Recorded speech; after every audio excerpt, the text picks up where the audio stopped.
Recording. Hello, everyone, and welcome to the regular meeting of the Scio Township Planning Commission for April 26, 2021. We're calling the meeting to order at about 7:02. We're using the Zoom platform. For members of the public who have joined us by video or phone, your microphones are muted but will be opened when appropriate. In order to minimize disruptions to the meeting and connectivity problems, only members of the board, council, and commission have video. Applicants and staff have video access, but have been asked to turn off their cameras until called upon. At that time, they may use share screen capabilities if appropriate. All chat and question and answer boxes have been disabled. Doug, if you could enable the video for the Planning Commission members. The meeting is being held via video conference in compliance with the Open Meetings Act. All members of the public body and members of the public participating electronically will be considered present at the meeting and may participate as if physically present at the meeting. All members of the Planning Commission are participating from Scio Township, County of Washtenaw, Michigan. If members of the body, not applicants or staff, are participating from elsewhere, they need to say so, identifying the county, municipality, and state. There will be opportunities for the public to speak. We have a public comment period that begins early in the agenda, and that is for public comment on items that are not in the public hearing. The scheduled public hearing this evening is for PRP number 19001 East Delhi Private Road. So with that, Secretary Cheng, will you call roll? Do we have video, Doug? Yeah, I'm trying to do that. Let's see. Hold on. I think it says the host has to enable it. Let's see.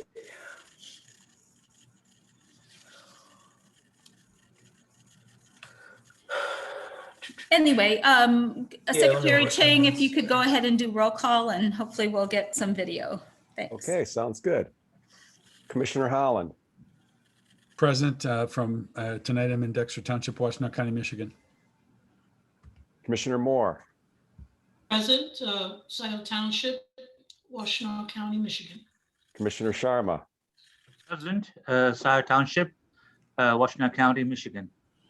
Commissioner Courteau. Present in Scio Township, Washtenaw County, Michigan. Commissioner Hyde. Present, Scio Township, Washtenaw County, Michigan. Commissioner Cheng here, Scio Township, Washtenaw County, Michigan, and Commissioner Culbertson. Here, Scio Township, Washtenaw County, Michigan. All right, we Thank have you. a quorum. All right. Next is adoption of the agenda. Are there any revisions to the proposed agenda? Please unmute yourself since we can't see each other. Hearing none, I will entertain a motion to approve the agenda as published. So moved, Commissioner Moore. Okay, moved by Commissioner Moore, supported by Commissioner Cheng to adopt the agenda as published. Any further discussion? Seeing none, Secretary Cheng, will you call the roll, please? Holland. Yes. Moore. Yes. Sharma. Yes. Courteau. Yes. Yes. Hyde. Cheng, yes. Culbertson. Yes. All right, adopted 8-0. All right, great. Communications and correspondence. I do want to say, in addition to the record, we've received correspondence that has been forwarded to the Planning Commission from on the East Delhi Private Road from Julie Janis, Chief Hood, and Boel, and pardon me if I am butchering names, and John Gruselski. If other commissioners or the secretary have received other correspondence. Would they please speak up now?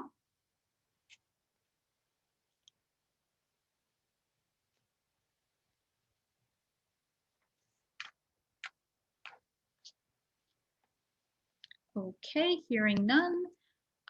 There are no presentations requested by the Planning Commission this evening, so we will move to public comment. And a reminder again that public comment is an opportunity for the public to address the Planning Commission on any matters not scheduled for public hearing this evening. At this time, we'll open the meeting up for public comment. If I could have a motion to do so. I'll move. Hyde. Courteau seconds. Moved by Commissioner Hyde and seconded by Commissioner Courteau to open up public comment. Secretary Cheng, will you please call a roll call vote? Holland, Yes. Moore, Yes. Sharma, Yes.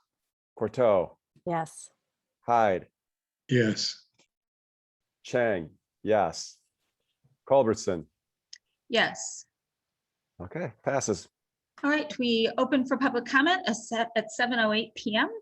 At this time, we'll start with online participants. You can indicate that you would like to provide a comment by clicking the raise your hand button found at the bottom of your screen if joining by computer, or the top of the screen if joining by tablet.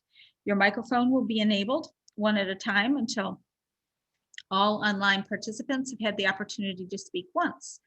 When you are unmuted by the host, you will see a dialog box that says stay muted or unmute myself. Choose unmute myself if you wish to speak. Second, anyone who has phoned in will have the opportunity to speak. I will ask all callers to speak by raising their hands by pressing *9 and then press *6 to unmute. Callers must take turns until each call wishing to speak has had the opportunity to speak once. Comments must be limited to 3 minutes unless you're speaking for an organization, and then the time limit is 5 minutes. If a participant's comments results in disruptive behavior, the Open Meetings Act does allow for a person to be excluded from the meeting for breach of peace actually committed during the meeting. I will first ask the host to unmute you if you are engaging in disruptive behavior. To mute you, sorry. So if we could, Doug, do we have anyone with their hands raised that would like to address the Planning Commission on item not on scheduled for public hearing this evening? Yes, yeah, and I just checked with our Zoom kind of coordinator, and the township set this meeting up, and it appears they set this up without the ability to turn cameras on for you guys. So I don't think that's even a possibility. So just let you know, we're going without video of the PC tonight. There is one person with their hand up, and the person's name is Raymond Kelly. And just so, because people do get confused, there is a public hearing tonight for the East Delhi private road. And the public comment is supposed to be for items that are not on for a public hearing tonight. So I will, I'll open up your microphone, Mr. Kelly. But if this is for the East Delhi issue, we will be having a separate public hearing for that. Oops, and he must have turned himself off because he is no longer there. So with that one hand up, I see no other hands up for just general public comment to the Planning Commission. All right, then do I have a motion to close the public comment period? I move to close the public comment period. Holland seconds. Okay, moved by Commissioner Moore, seconded by Commissioner Holland to close the public comment period. Secretary Cheng, oh, I'm sorry, any other comments on that? Any discussion? All right, Secretary Cheng, please call roll call vote. Holland, Yes. Moore, Yes. Sharma,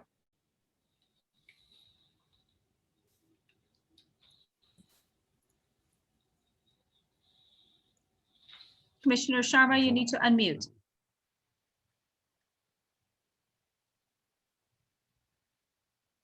Please continue and come back to Okay. Commissioner Sharma. Courteau, Yes. Hyde, yes, Cheng. Yes. That Sorry. was for Commissioner Sharma. Sharma. Yeah. Okay, Commissioner Cheng, yes. Commissioner Culbertson. Yes, we will, Did I miss Come- anybody? Did I get Commissioner Hyde? yes, Okay, great. Okay, okay, thank you. past 8-0. Then the public comment period is closed at 7:12. Right. Next on the agenda is a public hearing. And the public hearing as advertised is scheduled for PRP number 19001 East Delhi Private Road. And may I have a motion to open the advertised public hearing? this is Hyde. I would move that we open the public hearing. Support? Support. Moved by Commissioner Hyde, supported by Commissioner Moore to open the public hearing. Any discussion? Secretary Cheng, please call a roll call vote. Okay, Holland, Yes. Moore, Yes. Sharma, Yes. Courteau, Yes. Hyde, Yes, Cheng, yes. Culbertson. Yes. Okay, passes. Okay. Then this public hearing, having been legally advertised, is convened at 7:14. In order to conduct the hearing within a reasonable amount of time and to keep the subject at hand, you are asked to observe the following rules. All present will be provided the opportunity to speak on this matter, but the meeting must be conducted orderly. No one is to be interrupted. We have a little more control to that. All remarks must be addressed to the chairperson and not to other individuals. Remarks must be confined to the matters before the commission and avoid irrelevant and off the subject comments. The applicant or the authorized representative of said applicant will state his or her case fully and furnish the planning commission with pertinent information concerning the application as the first step. Second, the planning consultant will present the planning review of the proposal and any of our engineering and also our engineering consultant. The hearing will then be open to the public for comments or questions. Any member of the public wishing to address the matter in question shall first be recognized and shall state his or her full name and address. Members of the public shall each be given one opportunity to address the commission. And we are expediting the public hearing, but we will grant everyone the opportunity to comment. The speaking time is limited to 3 minutes with 5 minutes for someone who is representing a group or an organization. Although we cannot help but have some repetition, please try to avoid reiterating the same points which were made by a previous speaker. And please do not involve personalities and be as factual as possible. The planning commission members will then make direct inquiries of the applicant or the planning or engineering consultant. And with that, Mr. Lewan, do we have anyone that, why don't we go ahead with can you unmute the applicant? And have them. Yeah, I'm gonna add, I see Kathy Kyneth. I'm gonna promote her to a panelist. And then we can ask, once she's in, ask her if there's anyone else that she'd like me to bring in. So Kathy, you are now a panelist. I think you can participate, but you do have to unmute yourself. Can you hear me? Yes, we can hear you. Yeah, I think Brent Llewellyn should be on too. He wanted to speak tonight. Oh, so it's Brent and Tara, right? Yep. Yes. Okay, I just promoted them to panelist as well. So Brent Llewellyn and Kathy Kyneth. And if there's anyone else you'd like, and I believe you can now share, because you're panelist, I believe you can now share screen also. So the floor is yours. Doug, can you hear me? This is Brent. Yes. All right. Introduction again. I know we did this the last meeting. My name is Brent Flewelling, and we are the applicants on behalf of the land that's owned by Ed Allen and his wife, Joe, along with Jack Wagner, and you may have Gary K down here as well, I assume. We're located at 561 Carpenter Street in Northville, Michigan in Wayne County. I want to thank you guys for your time. We are making this application with the intention of building our new next home there. I grew up in the area, I grew up in Scio Township. I work in Scio Township, and we are desiring to move back. We've been working on this process with Doug and a few of the other engineers and a lot of help with Kathy at Macon Engineering to get us to where we are tonight. So thank you guys all for your help and input. Like I said, we are looking at not doing a major development. We are looking at putting 3 additional residents back here, one being our home, one being Jack Wagner's, and the other probably being a lot that's up for sale. Our goal is to be good stewards of this land. Tonight, we are asking for a variance from a Class A, which I believe we have a legal right to with the easement, and asking for a variance to a Class B road. I think it should be considered as it will be a much lower impact for all the surrounding neighbors. I think it will also lower the density of what we're asking for. We've got over 15 acres that we're accessing through the private easement and putting residential dwellings, not a major development or high density development, and obviously for economic reasons as well. I know the last meeting you guys had asked for the documentation on the easement. We provided that over a month ago. There is what I believe is a legal right, a 66-foot easement, which is the same easement the current owners are accessing the property. And like I said, we want to be good neighbors. I know change can be difficult and hard at times, but we're going to do our best to do what we have to do, required through the county, township, DEQ, and other governing bodies. In our perfect world, we would love just to extend what's currently there down the easement to access the property, but that won't be allowed. And everything that we've been told, we can't just continue with the way that it currently is. Therefore, I'm asking for your,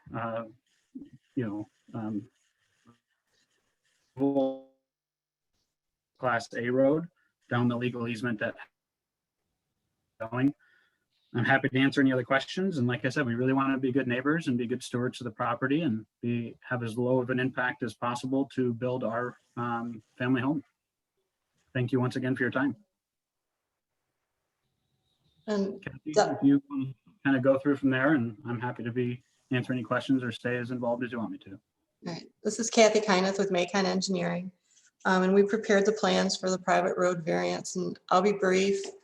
We're doing this in a 2-step process. The first step is tonight to obtain, as Brent spoke about, the variance from a Class A road to a Class B road. A Class A road would require that this road be paved and that it be approximately 10 feet wider than the Class B road that we're proposing. What I'm sharing with you now is a drawing that was the layout of the proposed road. You can see this hatched area along here. That's an existing pathway that is already in place within the 66-foot easement. And there are 3 parcels and 3 existing, or more than 3 parcels, but 3 existing homes that are already on there. And they're on parcel 1, parcel 3, and parcel 4. The homes on parcel 3 and 4 were built back in the early 1990s, and the home on parcel 1 was constructed recently in 2015. Right now, that existing pathway is about 10 feet wide. I'd like to show you a picture of what it looks like now. This is the existing pathway that you can see now. It's fairly well maintained. And it does serve those 3 parcels. And then this is the area where we would be extending the road.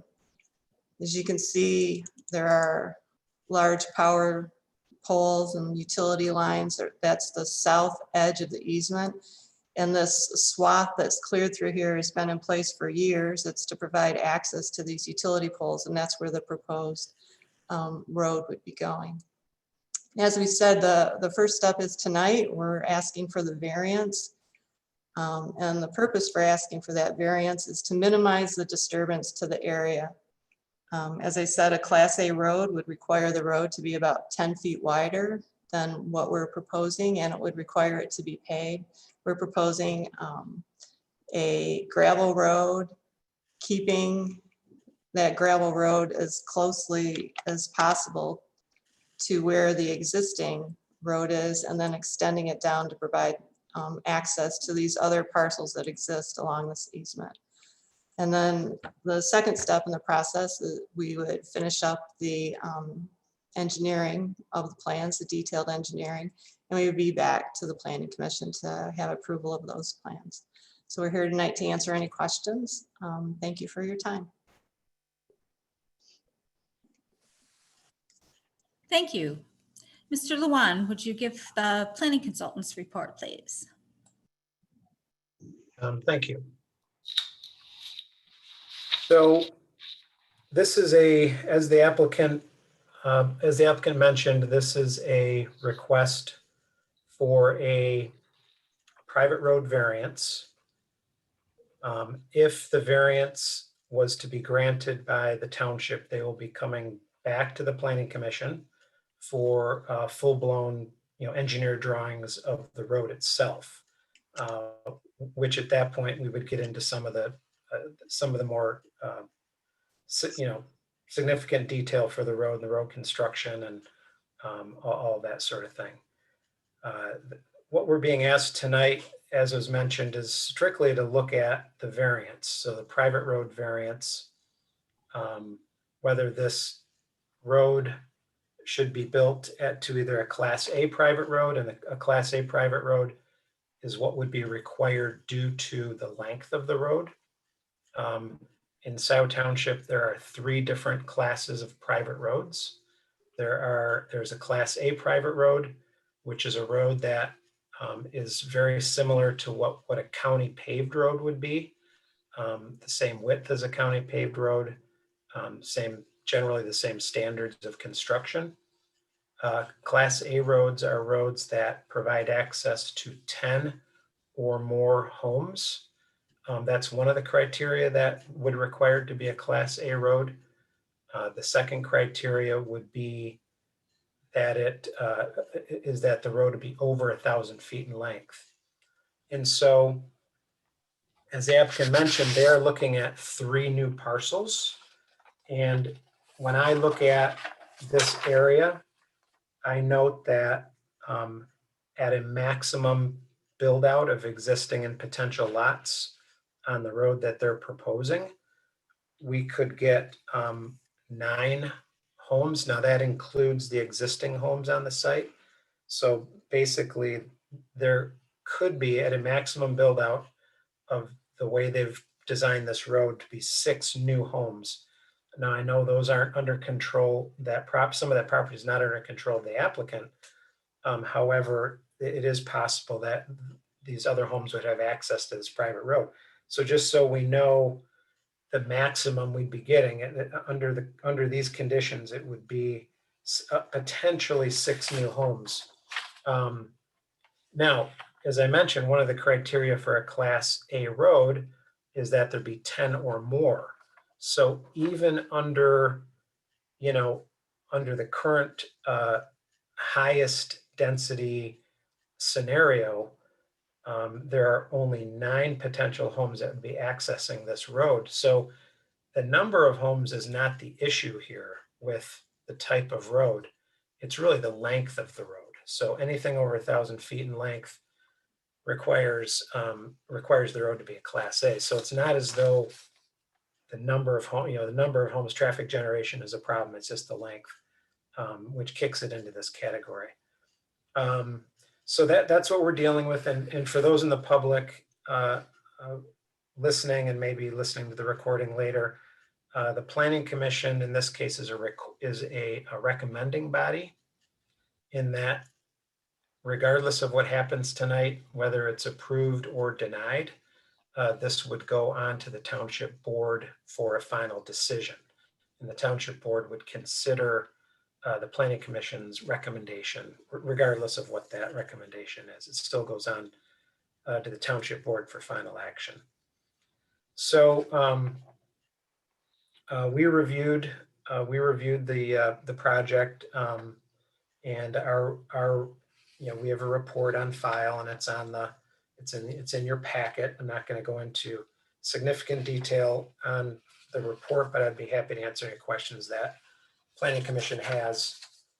Our report's dated December 21st, and if you remember, we had a problem with the public hearing notice at our last meeting, so this is actually our second try at the public hearing. I think we got all the folks that needed to be notified in this go around.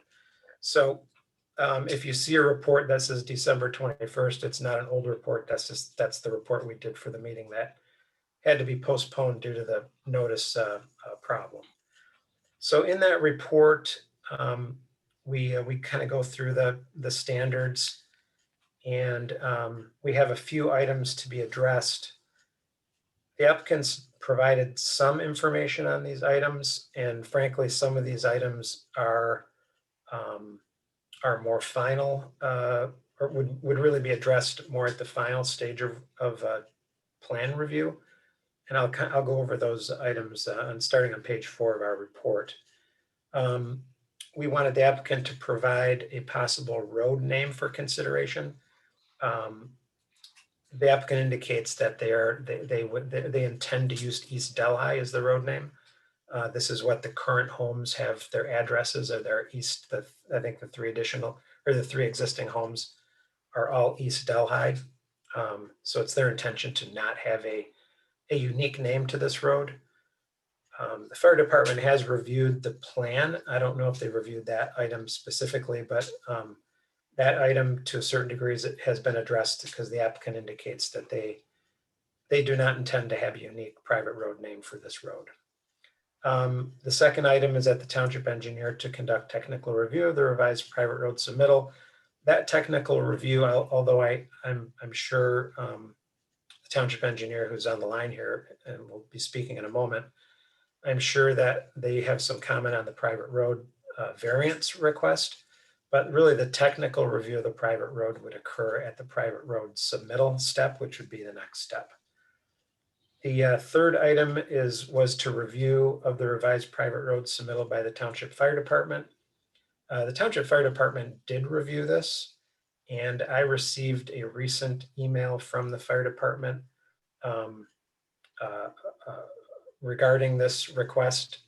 And I think that was also sent to the Planning Commission Chairperson. So perhaps that can be discussed when I'm done here. But generally speaking, the fire department was supportive of the type of road being proposed. And then number 4 was to provide existing easement documentation. As Mr. Flewelling mentioned, that documentation was provided after the last Planning Commission meeting. That documentation was forwarded shortly thereafter to the township attorney. It is my understanding that the township attorney, my understanding because I spoke to him this evening just before the meeting, township attorney is looking through that information. He does not have an opinion for tonight. And so I did speak to him. He said it was a little more complicated than he anticipated. And so we will not have a township attorney opinion tonight. The fifth item was demonstrate all properties have accepted the private road as proposed. This would kind of go in with the last item with the township attorney review. Number 6, add a provision noting the county will not accept the road as a public road for the maintenance. That's really a private road maintenance addition that can be added pretty easily. Number 7, we said add a maximum number of parcels to access the road. I think this can be both included in the maintenance agreement as well as in a motion of the Planning Commission. Should the Planning Commission choose to recommend approval of the variance. You could put in your motion that, for example, no more than 6 new homes could be provided access to this private road. Any additional homes would require, for this project to come back in front of the Planning Commission. So that would limit the number of homes that could be used or could utilize this new private road. And then the last item is review the private road maintenance agreement. And that's really a final, that would really take place in the next step as well. So I would like to mention a little bit here in addition to the general comments, and really the general comments are the applicant is proposing a Class B private road where a Class A private road is required. What the private road ordinance says about this is, and by the way, this is a separate ordinance. This is not part of the zoning ordinance. So the private road ordinance is a separate standalone ordinance, and it has its own variance procedure. And that variance procedure indicates that anything like this has to go in front of the Planning Commission and the Township Board. So typically, as many of you know, a variance has to go in front of the Zoning Board of Appeals. But because this is not a zoning issue, the variance is being heard by the Planning Commission and ultimately the Township Board. So the reason why there is a variance procedure in the private road ordinance is that it allows variances to be granted and certain conditions attached to those variances, and I'll kind of almost specifically from the ordinance, to facilitate the upgrading of prior non-conforming rights-of-way and private roads to the standards of this chapter in a reasonably practical manner, including but not limited to such right-of-ways and private roads that have been established, recorded, constructed, or maintained prior to the date of adoption of the ordinance from which this chapter is derived, which cannot be brought into conformity with this chapter without unnecessary hardship or practical difficulty due to soil conditions, topographical conditions, or other factors. So there's a provision in the current private road ordinance that understands that situations like we have here for this little East Delhi private drive, that understands these situations have occurred in the past. They're there. We would never allow a situation like this today because we have a private road ordinance now. Back when this easement was put in place, it was before the current ordinance was put into effect. So the private road ordinance has a section that addresses this very specific situation where we have this old existing private road easement that has an existing drive in it. The existing drive doesn't meet any private road standard that I'm aware of. And we have additional properties to the east, or additional property to the east, that would like access to this easement that the applicant claims they have the right for. Now, our township attorney is verifying that fact. But assuming that they'd have this right to access, the ordinance has a built-in flexibility to address this kind of non-conforming situation. And that is, does the township want a Class A private road, which is similar to a county private road, county paved private road, or a less of a standard? And so a less of a standard, but what I mean by that is it certainly would be a less of a standard that still meets our private road standards, which are primarily set up for, emergency vehicle access, so that emergency vehicles can get in and out and access a piece of property.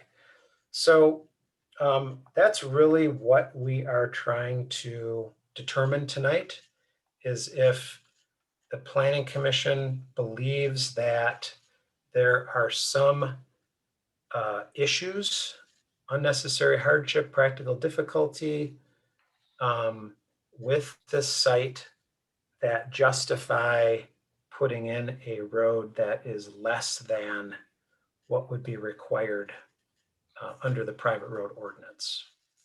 And if this variance is approved, and it's my understanding the applicant is doing it like this in this two-step process so that they would not have to develop all the detailed engineering and find out that the project wasn't approved, the variance wasn't approved, and then have to go back and do detailed engineering again for a different type of road. So it was their desire to get the opinion of the township as to, whether this variant should be approved. And if it's approved, then they'll come back with their detailed engineering drawings. So that's that is kind of the summary of the project. And this is a variance, so we're really looking at the different standard of a road, and I certainly can try to answer any questions that the Planning Commission might have about the variance process or what we're looking at here tonight. Thank you, Mr. Lewan. OHM. Good evening, everyone. So we recommended this project for approval in our review letter dated December 11th of 2020, contingent on 2 minor comments being addressed. Our first comment was for the applicant to clarify if a retaining wall is being proposed, as it's currently unclear based on a note provided on the plans. If a retaining wall is being proposed, additional structural calculations will need to be provided for review. Our second comment was for the applicant to review the north arrow orientation, as it appears to be incorrect on some plan sheets, so that one's pretty minor. Other than these 2 comments, we have no other issues with the plans as presented, and we would be happy to answer any questions you guys may have. Okay, thank you. And with that, we'll go ahead and open up for public comment, starting with those who are joined by computer. So Doug, would you, if you folks would indicate if you'd like to speak by raising your hand, Mr. Lewan will recognize and unmute you so that we have, everyone has an opportunity who wants to speak, can speak. And then if we have anyone joined by phone, we'll move to the phone participants. Okay, I see a couple hands up right now, and I will start with, I'm just going to start at the top here. And Mr. Raymond, I believe it's Raymond Kelly. I am going to click the allow to talk. So Mr. Kelly, you have to unmute yourself, and the floor is yours. Okay, I'm Raymond Kelly. I live on Red Hawk Lane, first house in. The main point that I want to make is that I believe I'm going to be able to show that additional data is going to be required in order to evaluate the viability of this project. This has to do with the soil characteristics of the site and the implications of that of those soil characteristics for the viability of both the retention ponds and the road. The soil data presented are inadequate and inconclusive. The report itself mentions shortcomings on page 34 and 35. In brief, the initial section of the road is over an Owasso soil type. The U.S. Soil Service describes this as having, quote unquote, poor bearing capacity for driveways and roads with seep spots subject to frost heave and erosion hazards. The seep spots are particularly important to the issue of retention pond number 1. The water that collects in this area will not go straight down to the aquifer. It's going to go out sideways in these seeps. It may end up in the basement of the house that is only about 80 feet away, or it may flood a septic field, bringing up contaminated material. Additional data that I have, including a soil investigation carried out by Atwell Hicks in 1967, of which I have a copy, has soil profiles to depths of 18 to 20 feet in 4 areas that are very near the proposed road. number 1 and 2 confirm that in this Owasso soil, there is wet sand on a layer of impermeable clay that causes a sideways flow of water. My property is to the south of this. Part of it is in this Owasso zone. And in the spring, when I go to plant a tree and dig a hole, sometimes it fills up with water. Sometimes it doesn't. The water flows sideways, but unpredictably. It's going to be very hard to determine where it's going to go if you put a retention pond there. Further along on test holes number 8 and 10 is Miami soil, which is hard brown clay on top of gray clay, which is totally impervious. Water retention areas here, the water won't go down. It's going to have to evaporate. And the retention pond number 1, additionally, Miami soil is subject to erosion, particularly on slopes. Retention pond number 1 has an overflow area that goes in the direction of East Delhi Road. In other words, when you have a heavy rain and it overflows, it's going to flow out onto East Delhi Road.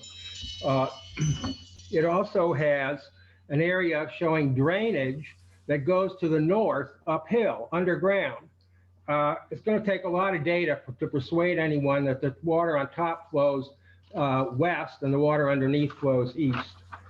So it's more data is needed to assess the viability of both the road and especially the retention ponds. This is relevant also to the impacts on neighbors and on the environment. But there's a very serious risk of having to do with erosion as this has been planned. And it needs a lot more work. And I would like to have another meeting just after that work has been done so that I can evaluate the results. Okay, thank you, Mr. Kelly. I would like to,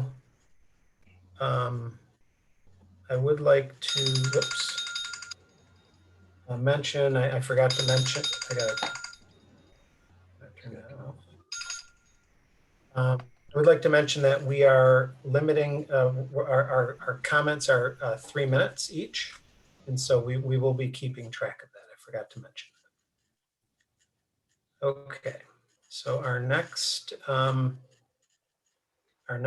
person with the hand up is Mr. Peter Baker. Mr. Baker, I am clicking the allow to talk. You are now available. So if you unmute, you are set and you have 3 minutes, Mr. Baker. Great. I will assume you can hear me. My name is Peter Baker. I live adjacent to the properties in question. My wife and 2 young daughters. I've lived in multiple places around this area, dating back to the late 90s. My objection is unique to this site. It's not a general, development antipathy. This is about protecting one of the few pieces of land in this area that has the ecological and topographical significance that this specific section of our community does. It's the stated goal of multiple members of this commission, as well as township leadership, to preserve the natural beauty that exists in Scio Township. And it was stated at the last meeting that nobody here has been able to visit the site prior to taking a vote on it. That seems enormously problematic to me, as anyone who's ever been in these woods would immediately see how disruptive it's going to be to build a road, let alone the infill for the driveways, septic, gas lines, et cetera, in this old growth pine woodland on such a steep slope that leads directly down to the Honey Creek floodway.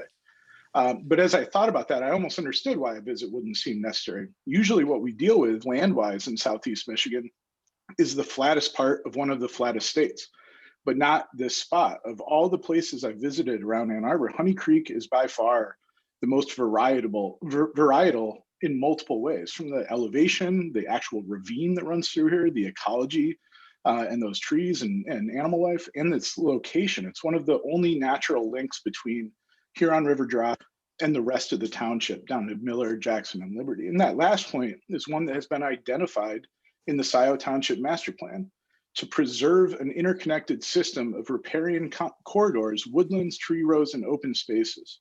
There are not many rivers here, and Honey Creek is our defining one. And the township has done very little to provide public access to it, and we'll never get another chance at that.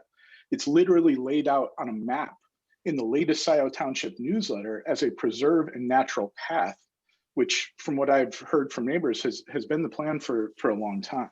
This is not your typical farmer's field with a subdivision development proposal. This is an asset that really should be accessible to all. And we'll never get another chance of protecting what is really one of the most diverse and interesting natural areas, not just in the township, but in this whole county.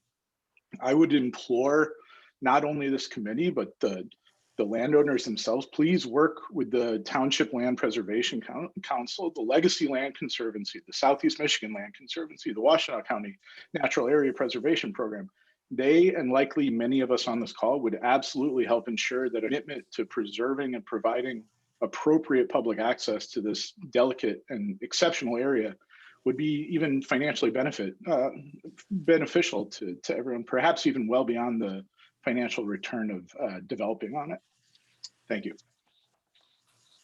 All right, thank you, Mr. Baker. We are looking next to Ms. Bonnie Gorchen, and I'm sorry if I mispronounced your name, but I'm pressing the allow to speak. You are now live. If you unmute yourself, the floor is yours. Hi, my name is Bonnie Gorishin. My husband, John Gruselski, and I live at 2430 East Delhi Road. We have a residence on the proposed Class B road as parcel 3 on your maps. We oppose the variance. We joined with our other 3 neighbors and wrote you a letter dated April 16th that goes into detail about why we oppose the road. Since then, another property owner has joined us, making 5 of 6 owners on the north side of the easement opposing the road. Our Red Hawk neighbors to the south and adjacent to the easement are also in opposition. We appreciate that Mr. Flewelling desires to build his dream home for his family in our neighborhood, as it is a highly desirable place to live. We had the same dream as we built our homes years ago off East Delhi, but Mr. Flewelling's dream should not be able to seriously impact our existing dream homes. His plans result in the front yards of 2 existing residences being slashed by 22 feet, affecting market value. He also destroys landmark trees across the 66-foot wide easement and turns our driveway into an airport landing strip. He plans a highly engineered road with extensive fill, retention walls, and sediment basins, and then asks us to contribute to maintain it with little benefit to us. His plan creates road safety issues at East Delhi. An easement owner cannot unduly burden the rights of the other easement owners under Michigan law. Mr. Flewelling has a clear alternative, however. Mr. Allen has an existing easement to North Wagner Road that burdens no other landowner. He should use it or find some other alternative. Do not let him destroy our dream homes to pursue his. Mr. Flewelling has additional work to do on his application before this variance should even be considered. The Washtenaw County Water Resources Commission is requiring additional infiltration testing because the first tests were woefully insufficient, and the design be modified to accommodate 100-year detention, which they are hoping you will reduce. They also has to be an additional tree survey. How can you be expected to make a decision when the plans are incomplete? The legal opinion is also still outstanding. Finally, we question whether Mr. Flewelling has even made the case for a variance from an ordinance that requires a Class A private paved road when the length exceeds 1,000 feet. Virtually nothing in the application addresses why a Class A is not feasible. Although they play lip service to maintaining rural atmosphere by having the road being gravel, the destruction and adverse consequences will be the same regardless of road type. They can only go 66 foot into the easement. So the fact that a road might need to be a little bit wider really doesn't impact the whole project, looking at it as a whole. We think a Class A is simply much more expensive and they cannot recover the cost over 3 lots. But that's really not a reason to approve a variance to an ordinance that it costs more. Please vote no on this variance. Thanks very much for your time. Okay, thank you. Next on our list, and just to remind those waiting to speak, we are going to address all of the people on the internet first that are on the part of the Zoom call, and then we will hit the telephone folks next. Just sometimes the technology gets a little messy with mixing them up. So we're going to do all of the Zoom video part first, and then so if you're on for the phone, we will get to you, but we're going to try to hit the folks that are on the video call first. So the next up, I have someone, I believe it's Ms. Kathy Weinman, and I'm clicking the allow to talk. So Ms. Weinman, just unmute yourself and the floor is yours. Thank you for allowing me to make a comment. I don't know a lot about the project, but what I have read to this point makes me feel that, as was said, 2 speakers ahead of me, the gentleman's name has just left my thoughts, but he spoke about the very unique land that is there and what would be created in this variance. And I agree and would like to see this land maintained in its most natural way, so that both the homeowners and the land and animals and such can continue to thrive. I also agree with the speaker just ahead of me that another person's home and plans should not be sacrificed. And I feel that this is being rushed and there must be a better way. And that's all. Thank you very much for the opportunity.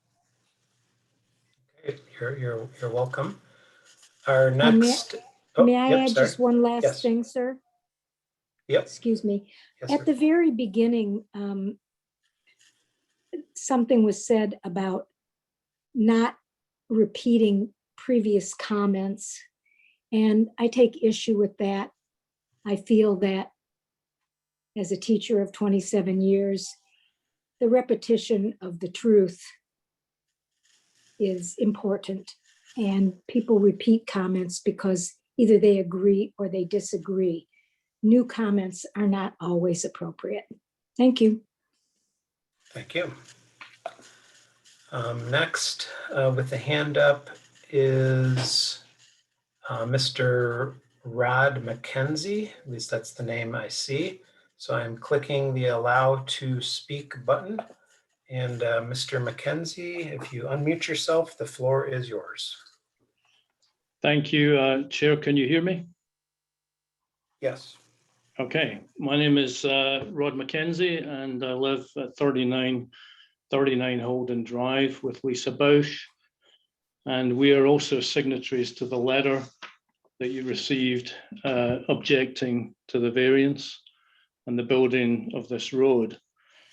I also would just like to emphasize that what you just heard is exactly right. As I see, I have no reason whatsoever why someone shouldn't be able to comment on the same issue, because that's how we feel about it. So let me start. We acquired, in addition to the lot that we live on, what is called Parcel 6 in your package. And the reason we did it was specifically for the reasons that Mr. Baker so eloquently stated in his comments about the natural beauty of the area and the preservation of wildlife. In order to protect it, we thought, in perpetuity from exactly the type of development that is being proposed. So we object to that. We would get all of the disruption and absolutely none of the benefit. We don't use the road. We don't go down to the back of the property. In fact, because we try and make sure that people don't hunt on our land, it's going to give us even more problems if we have a road going down to the back. I'm absolutely astonished to learn that the Commission haven't visited the site to even see just how different it is from the proverbial farmer's field. And this kind of unique situation, I think, really shouldn't be allowed to stand. So I'll leave it there. Okay, thank you, Mr. McKenzie. Next up with the hand raised is Chris Hall, and I am hitting the allow to speak. So Chris Hall, you now have the floor. Please unmute yourself and the floor is yours.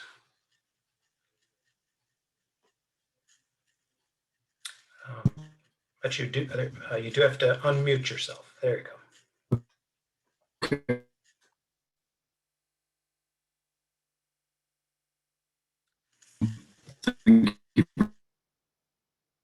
And you're breaking up.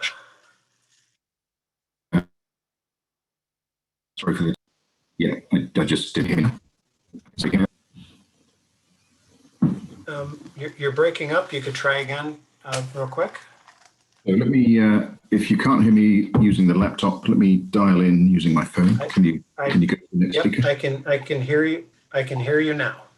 Okay, cool. Well, very sorry about the disruption there, and thank you for the time. So my name is Chris Hall, and I live with my wife and Corey at 2500 East Delhi, and we're the first house that you come to on the left as you come down the private drive.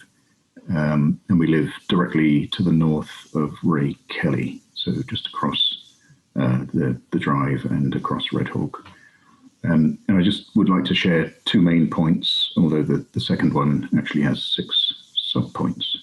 But the first main point is that I don't, we don't necessarily object to the idea of having another house or 2 or 3 perhaps in the area, if it could be done in a reasonable way and a far less destructive way, that would be fine. But that's not what the plans appear to show, and so we do object to the idea. And my second point is that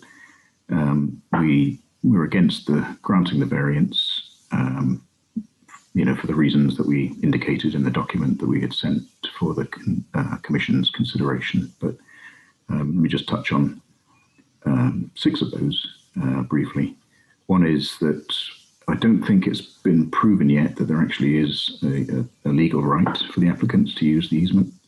I know that's under review by the township attorney, and so we'll learn if that is in fact the case. But it is a bit of a murky history as to how the various properties came to be and what accesses, are proper. So there's that. But even if it is, if there is a legal right, we do believe that there would be an undue burden, as Bonnie Garishan described to us and to our neighbours, and that it would really push the easement far beyond what was originally intended for it, which was simply ingress and egress for a handful of properties, and not as a private road for many houses.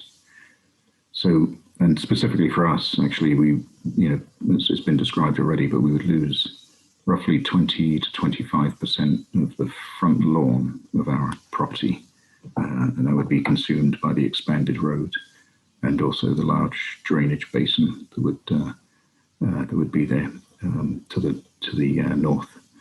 In addition to that, we'd lose a lot of big old trees, mostly in the southwest corner of the property, and I guess we would also apparently get stuck with some really significant extra annual maintenance costs for the road, Whereas right now, for the 3 houses that use the drive, we all just do it ourselves, and it costs nothing much at all to maintain.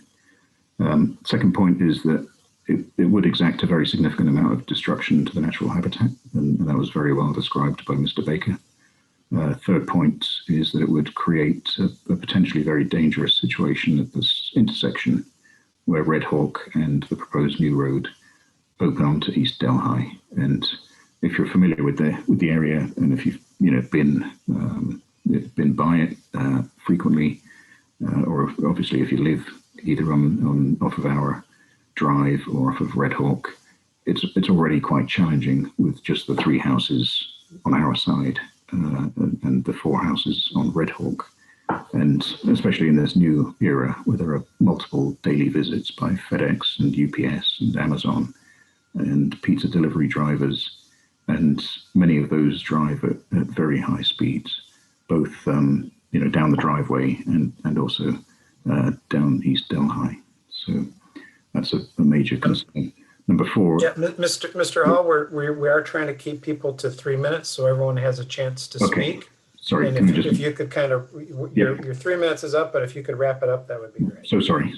So quickly, number 4, sorry, is I do believe as Bonnie Grecian mentioned, there is access from to North Wagner Road. Number 5, just to reiterate Ray Kelly's comments about the soil analysis, our property, the water does not drain downwards in many spots, and particularly in the front. And so there is puddling of water that already takes place, and I suspect that will get worse. And then number 6 is that, just a concern that if plans were to change, that this would lead to a much bigger development. So, for example, a future proposal could be to expand it to a Class A road and ask for more parcel divisions, and that would be awful for the Honey Creek area. Thank you very much. Sorry I went over. Yep, no problem.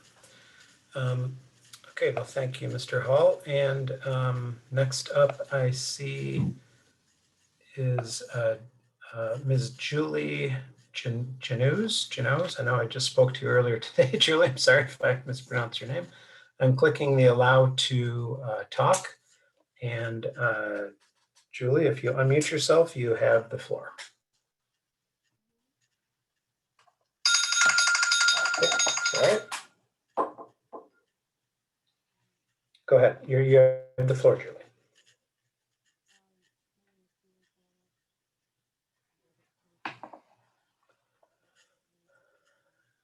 And I don't know if anybody else can hear her, but I cannot.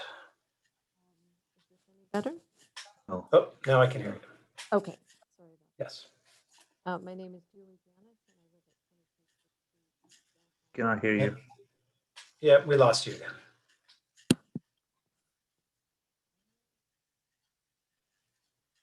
Let me try one more time.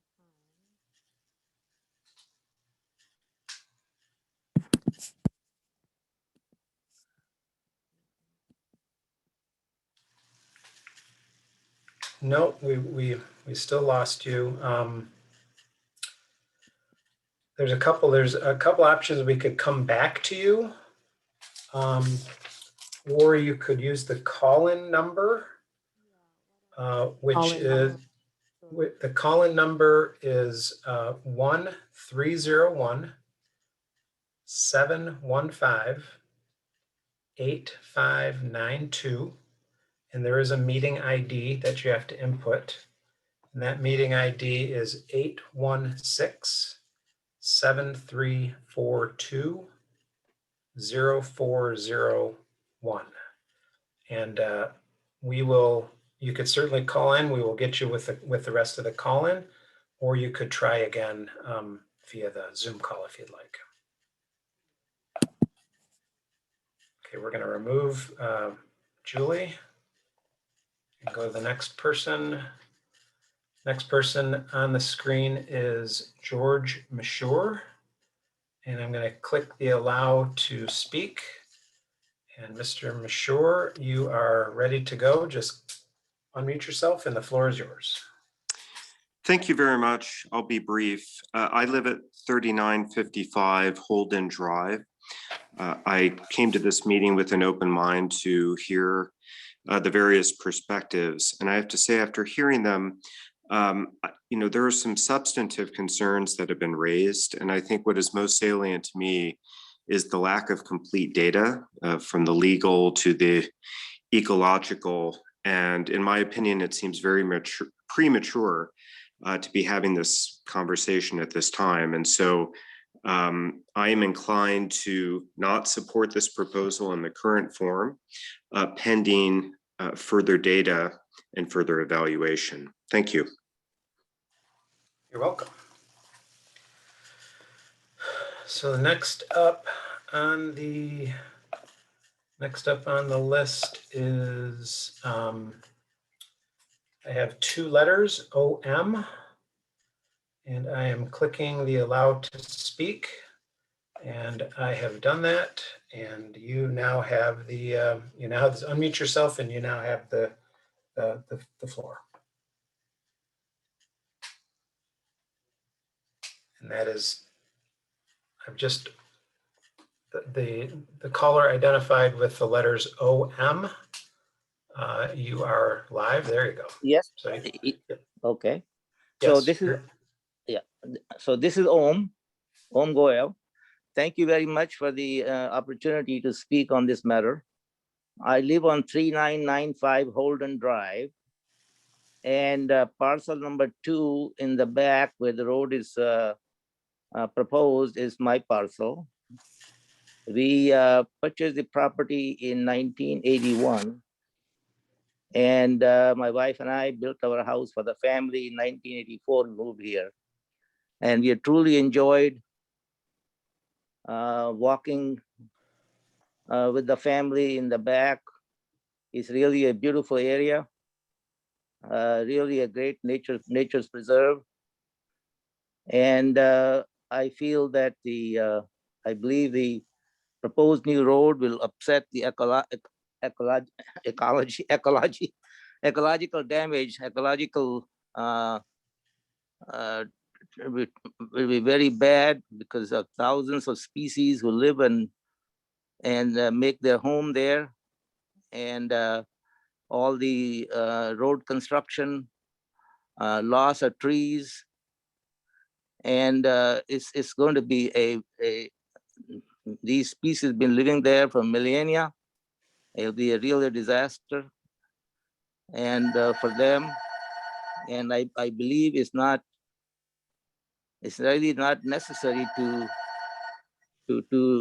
undertake this project, which is really, as many of my neighbors have articulated very wisely and properly. And as has been said, that Mr. Fluang has an alternative to build his dream house from the North Wagner side. So I really don't see any need for undertaking this massive disruption of a beautiful natural habitat. So I hope Planning Commission would give due consideration to these objections that my neighbors and I have brought up, and especially to the worries and concerns of Mr. Hall, who is the first house, and a lot to sacrifice if this thing comes about. So that's all I have, and I thank you very much for your for listening and your consideration. all right, thank you very much. Next up on the list is Della Di Petro. I am clicking the allow to speak, and Della Di Petro, you have the floor. Thank you. First off, I want to say, as an elected official in a neighboring township for 25 years, this process has been very educational for me not as a township official, but as somebody who's looking at it from the point of view of a resident. I was married to Jack Wagner, one of the people in this process when the property was purchased, I don't know, 25, 30 years ago. And I ask all of the residents as well as the Planning Commission members to put yourself in the position of somebody who has wanted to build on this property for decades and has met impediment after impediment after impediment with a legal easement to build a road such that one could build one property. Now, Jack and I are dear friends. I'm on this call only because I care for what he wants to do, which is to still build his house 25 years later on this one parcel in which he's been denied for years. And I have to tell you, as a township official, I am humbled that as a way of addressing this concern, we are still, as a community, and I say as a community, both for Ann Arbor Township and for Scio Township and for other townships in the county, wrestling with what's allowed versus what's preferred. I can very much appreciate the people who live there now don't want what's there now disturbed. And I can appreciate that both from, if I were where you were, I would say the same thing. But I can also appreciate it because I've heard it again and again and again as a township official. But as township officials, and I'm speaking now to the Planning Commission, our job isn't to make people happy with what's there now. Our job is to look at what's fair inside the law. And what is on the table tonight and what was on the table for the last meeting is it a Class A or a Class B road, not whether there will be any road or any change. And I also urge everybody who's hearing this to understand that a Class A road would have so much more impact for what it is that you don't want to have. Class A versus Class B isn't whether there will be development. Unfortunately, maybe if you look at it, but maybe fortunately, if you would look at it from the point of somebody who has had this land for 20 some years and wanted to pull a single house on it for themselves. You know, is it our role to say you can't do that? And is it really what it is that we want as a community to say, Class A is it? It will be so much more intrusive for the people who are on that road now, and it will make more pressure for more development to pay for what's really necessary, the cost that goes with a Class A road. I'm not just speaking tonight to the Planning Commission members and to the people on this call. I'm really speaking to what is good governance. Good governance looks at what's legal and what can we do to make the most appropriate choice, not just for the residents, but for the environment. And I speak tonight to say a Class B road is it. Okay, thank you very much. Our next speaker is Michelle Cody. I'm hitting the allow to speak. And if you unmute yourself, Ms. Cody, you have the floor. All right. Thank you very much, gentlemen and ladies and whomever. I am Michelle Cody, 4620 Stein Road, Ann Arbor. I've been a resident of Scio for jeepers, coming up on 35 years. One of the things I love about this area is the rural charm. And I do support the individuals who speak about further research required. I also support the Holden Road people who have built and live there in that area because it is a big disruptor. And perhaps they purchased without knowing what would happen to land that they unfortunately didn't personally own. I myself am blessed with a nature preserve. In any case, and I don't own it. In any case, I think Scio needs to think about long-term in the regard of residential development. I understand Jackson Road corridor to be the, let's say, the commercial corridor. However, this area is absolutely gorgeous, still is, because of the rural nature of it. So I am concerned about sort of the amoeba-like spread of individual subdividing properties. And while I sympathize with the factor of people wanting to cash in on their retirement or whatnot, I do think that what we have here needs to be preserved. So I don't understand why the individual who wishes to build a home can't Class A, Class B roads.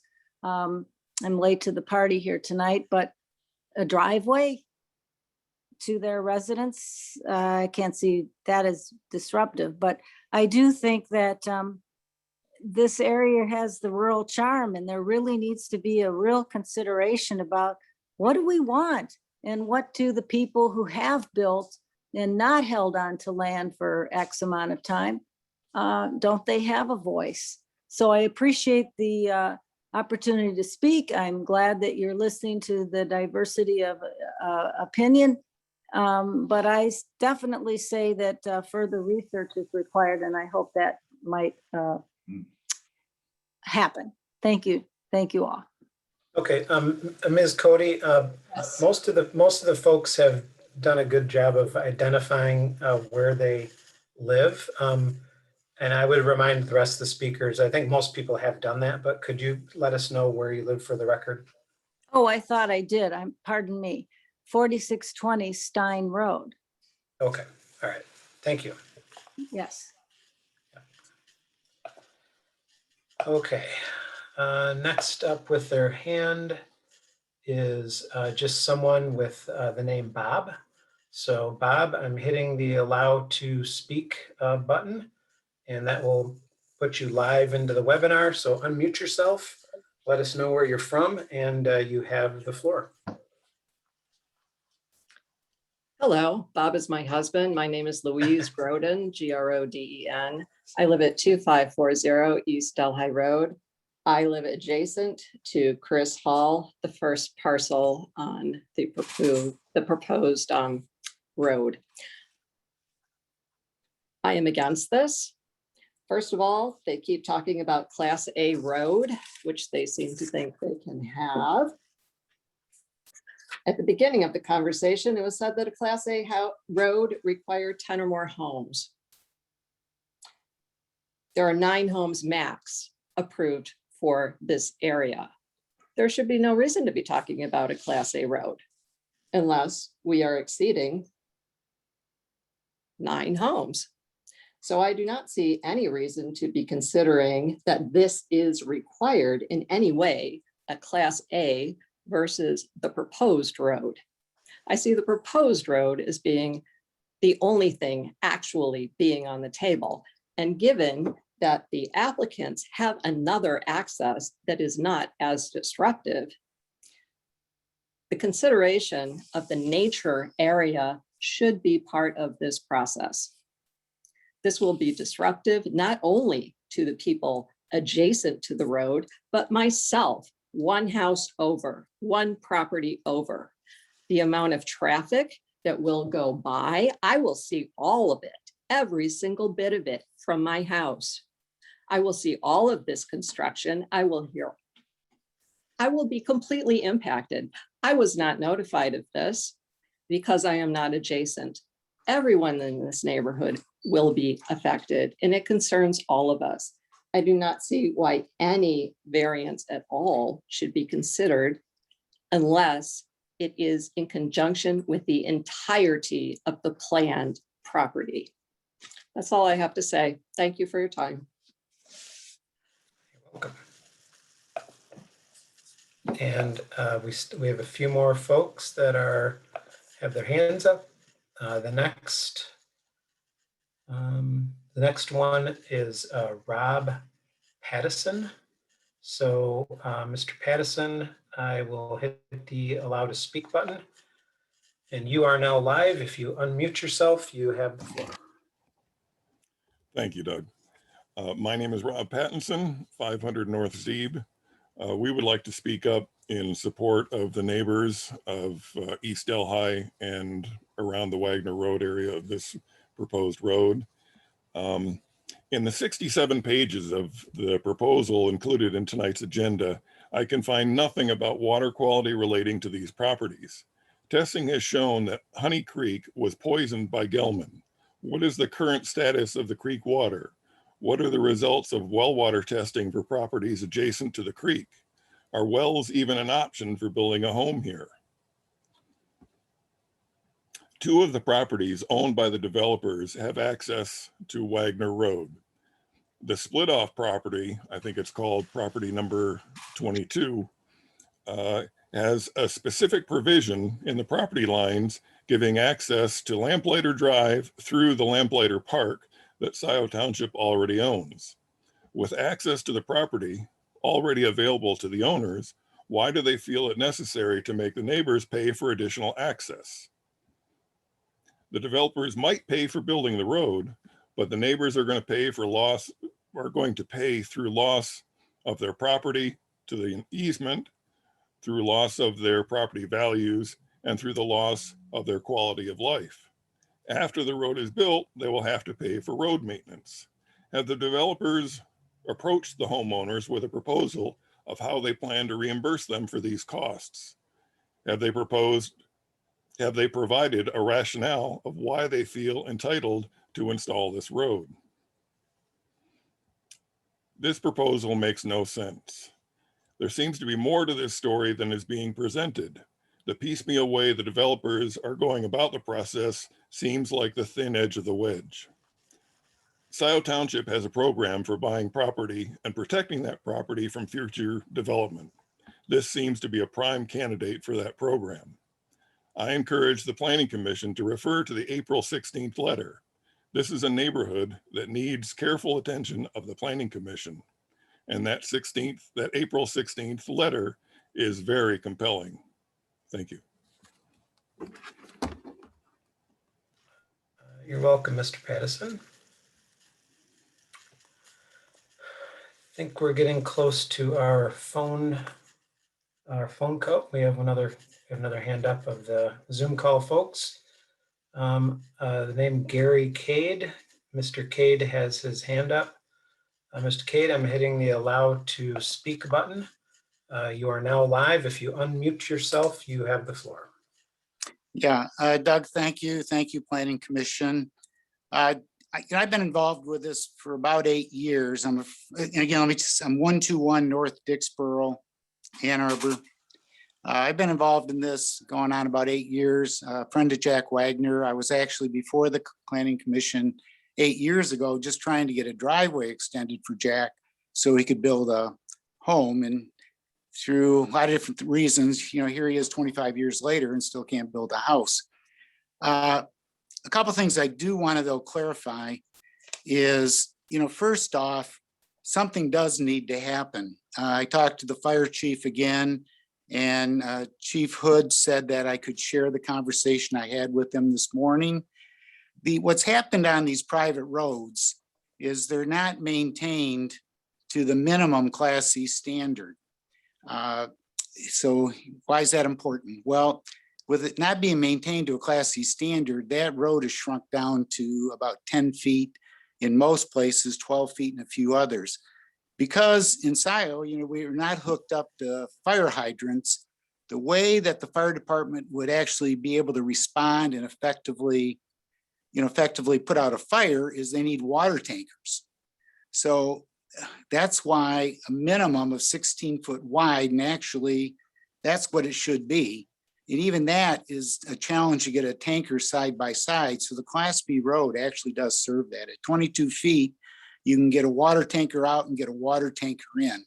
So it's not even a question of, it's fine as it is, which is what the neighbors said in the letter. Yeah, we're okay with the way it is. Well, actually, it's not okay the way it is. The fire department cannot actually service that. And then the other thing, when you look at it too, a Class C is 16 feet, a Class B is 22 feet. All that's happening is adding 3 feet on each side of that, which actually is to their benefit. But, you know, I've talked to all the neighbors on Delhi. I've talked to Tom Sorensen, who is the most impacted because he's the closest to it. And I really get, you know, it's, you know, they've enjoyed that there. And, you know, Tom said, Gary, you know, it's not Class A, Class B. It's just, you know, Class A is the lesser of the two evils. You know, my opinion is I don't want anybody back there, which, you know, when you look at the legality of it is, of course, I mean, the easement that's there, they're using it and they're using the property, but legally they want to deny people who have legal access to that property. So what it really comes down to is, honestly, what it comes down to is the decision tonight. I mean, of course, we got to do more detailed work and that'll be at a later meeting, but simply tonight, it's Class A or is it Class B? And Class A, in fact, Bonnie said it earlier.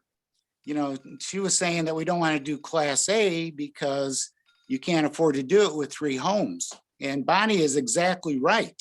If it has to go Class A, that's going to be, and somebody else said, well, it shouldn't even be a consideration because you can't do more than 9.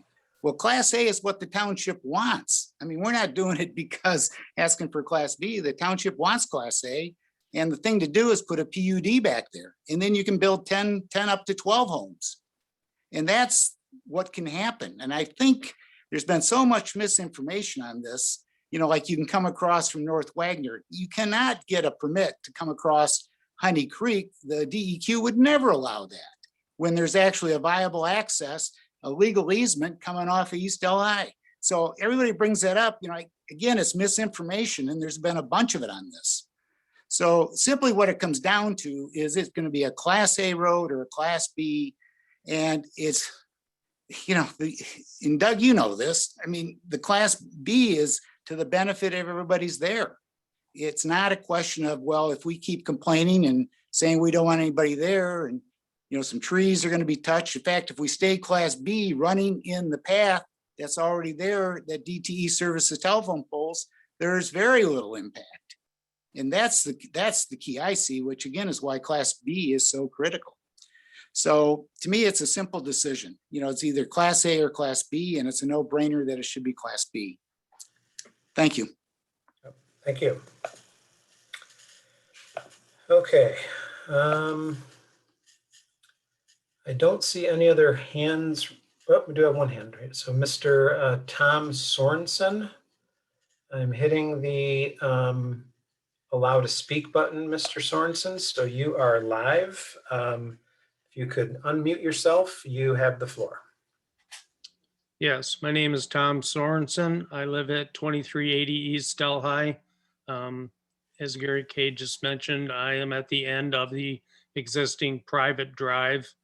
And one of the, would be one of the more impacted sites running through my front yard, basically. I do want to clarify that from our last meeting, Brent has stated in an email to the board that I was in favor of the proposal, which is not true. And I've stated that to Gary on several occasions, as he seems to be the intermediary here. I have specifically said that the Class B is in fact the lesser of two evils, but does not mean that I approve having the project go forward.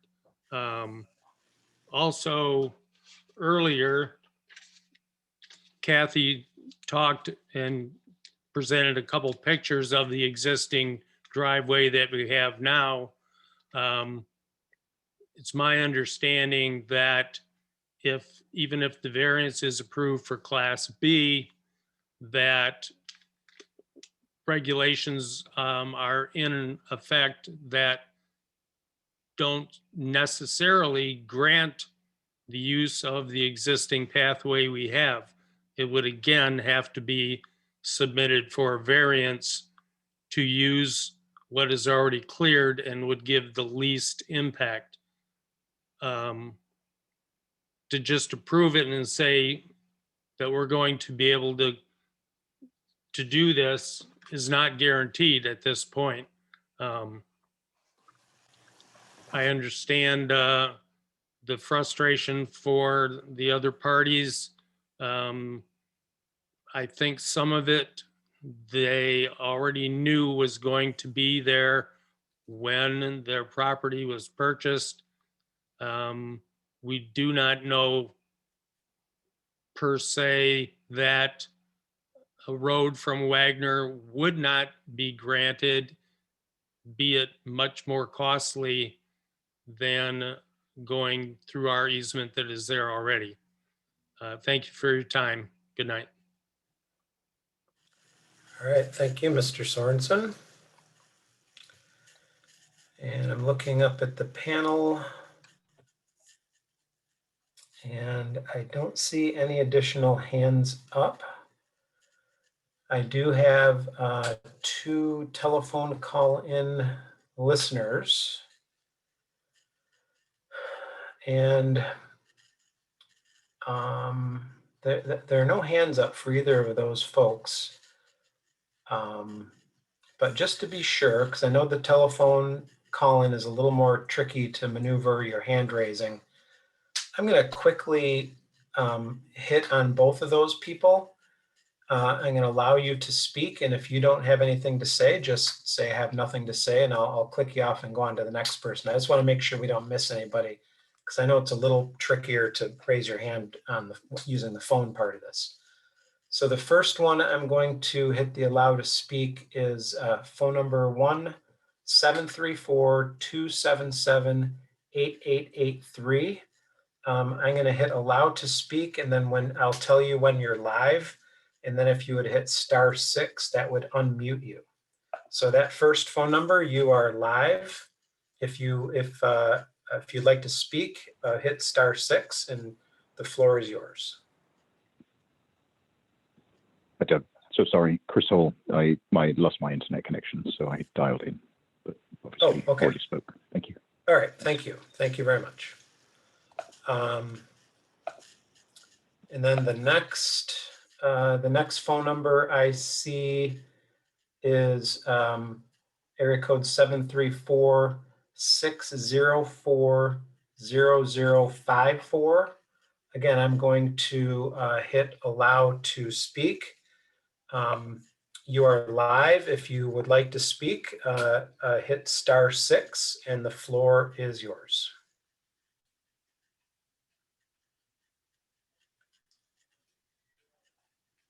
And you're still muted. If you do want to speak, you would hit *6 on your phone. And if I don't see any activity, I will. Oh, you are now live. Hello. Yep. Thank Yes, you. you're live. I'm having a hard time with calls tonight. My name is Julie Janis. I live at 2360 East Delhi Road. I am the property owner of the first 1,000 feet adjacent to this property on the south side, which is Red Hawk Lane. And Red Hawk sits within private property. It's between the driveway that is the subject of the discussion and Red Hawk Lane. This first 1,000 feet has a natural boundary between it. I'm not sure how wide it is, but I would say roughly 60 feet. And as I understand from the planner who spoke earlier, the easement that the new updated road would be on begins at the most southern edge of, or I should say the most northern edge of my property. So in any case, we have about a 60-foot shared boundary of trees and shrubs and a lot of wildlife living in that space. And I think it's reflective of the natural beauty of the area. And while many of the speakers are referring to the very beautiful area as you move down the hill towards Wagner. In that first 1,000 feet, we also have some of that. And I'm significantly concerned of the disruption to that, as well as to subsequent drainage and other issues that may be introduced by the renovation of the road, whether it be Class A or Class B. One of the things that's led me to participate in the call tonight is the fact that I learned about this project 2 weeks ago. I was one of the parties not notified. And while I understand and certainly appreciate the frustration of the applicant, having spent a couple of years on this project, getting 2 weeks notice that the first 1,000 feet of the road, which is all of my road, is going to be under renovation, it's been extremely difficult to get enough information in that very short period of time. One of the things I've noted, aside from my eloquent neighbors speaking, which I certainly appreciate hearing, is that because the legality of this easement being used for a private road is still a question, I'm very concerned that we're talking about the variance to that proposed road without even knowing that the road will be there. Further from comments here and that I've heard elsewhere, it feels that there's a threat of a Class A if we don't accept this Class B. And it feels like we have the cart before the horse here a bit. I also don't understand why we're not discussing a Class C. The least impactful certainly would be a well-maintained Class C road, and that has not been proposed. And I understand the frustration of the landowners, Wagner and perhaps Allen also, that they haven't been able to build. But again, property may have been acquired knowing that there were some potential issues with construction. I do feel like some of these alternatives should be explored before the Planning Commission resolves whether it's a Class B or a Class A. And I feel that more communication and engagement of the affected parties would have led to a very different discussion tonight. So I appreciate the time to speak. Thank you very much. Okay, you're very welcome.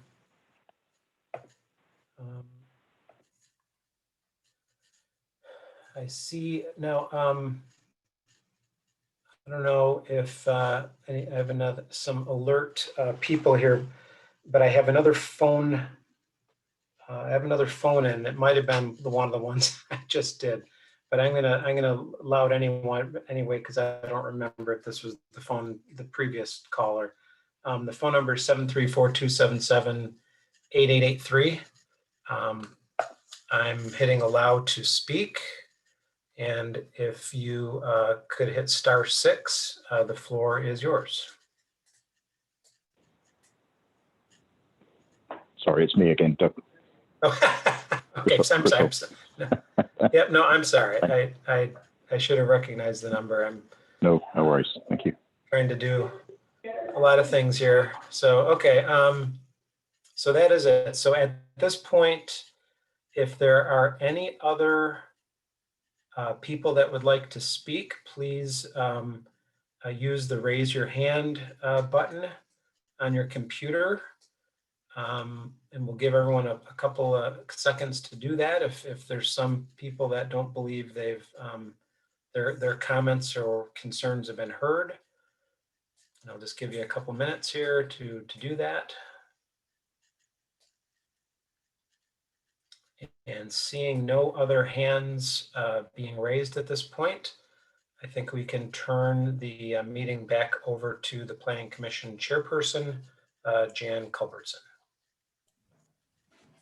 Thank you, Mr. Lewan. And I just want to say thank you for everyone for keeping within the time limit. And just for reference, the statement that I read comes directly from the Planning Commission bylaws, and that's the way that we need to operate. So thank you.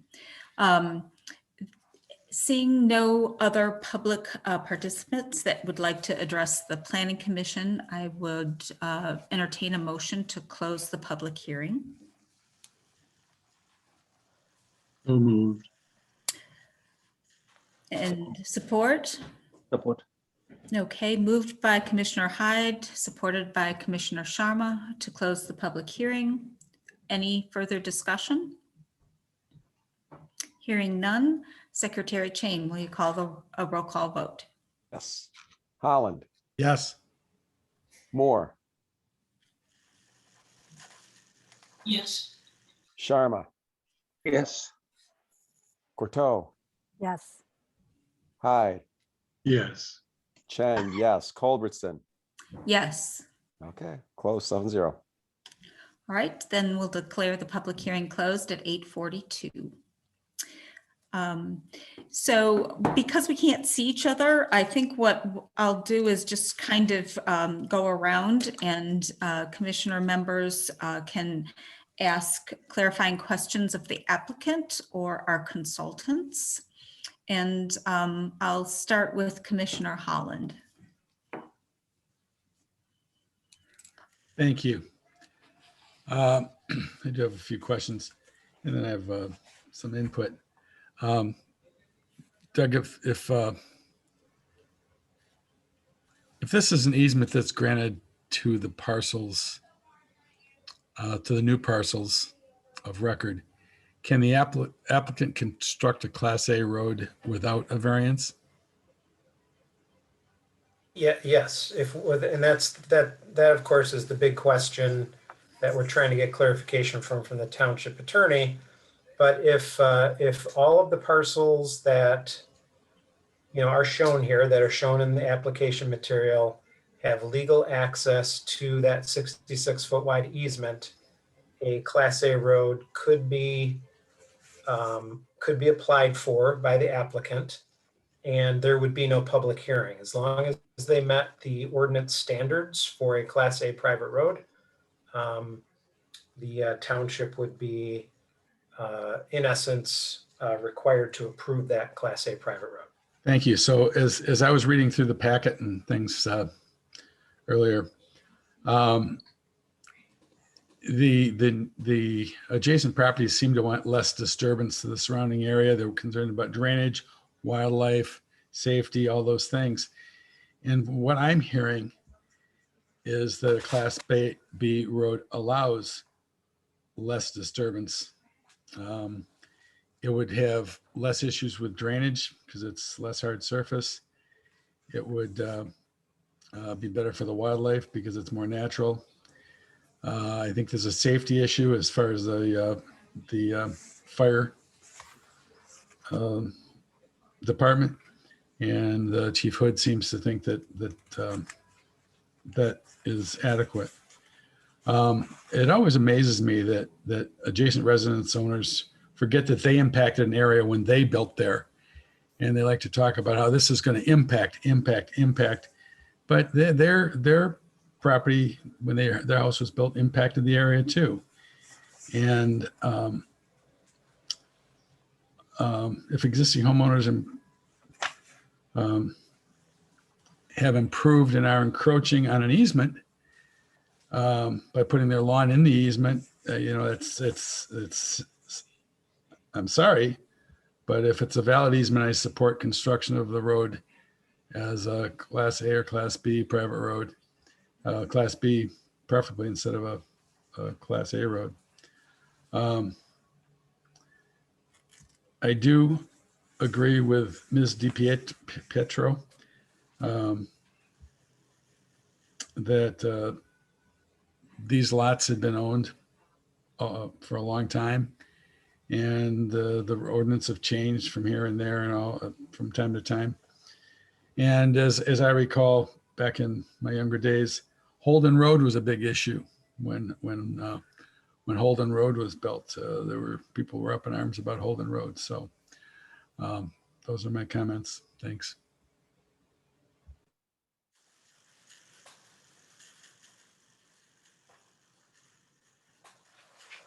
Thank you. Commissioner Courteau. Thank you. Mr. Lewan, I had a couple of questions about the implications of granting a variance. So the plan narrative states that they want to maintain the 66-foot easement to hold the option for additional future splits. But then if they did additional future splits, that would further exceed the Class B requirements.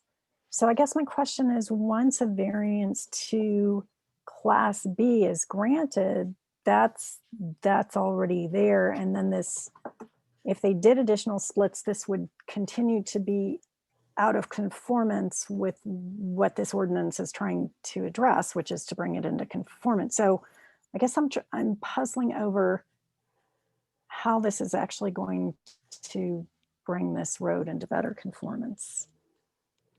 Well, that raises a good question and an opportunity to answer one of the public comments, and that was with regard to the number of lots. And so the number, I counted up potential lots under the current zoning of up to 9.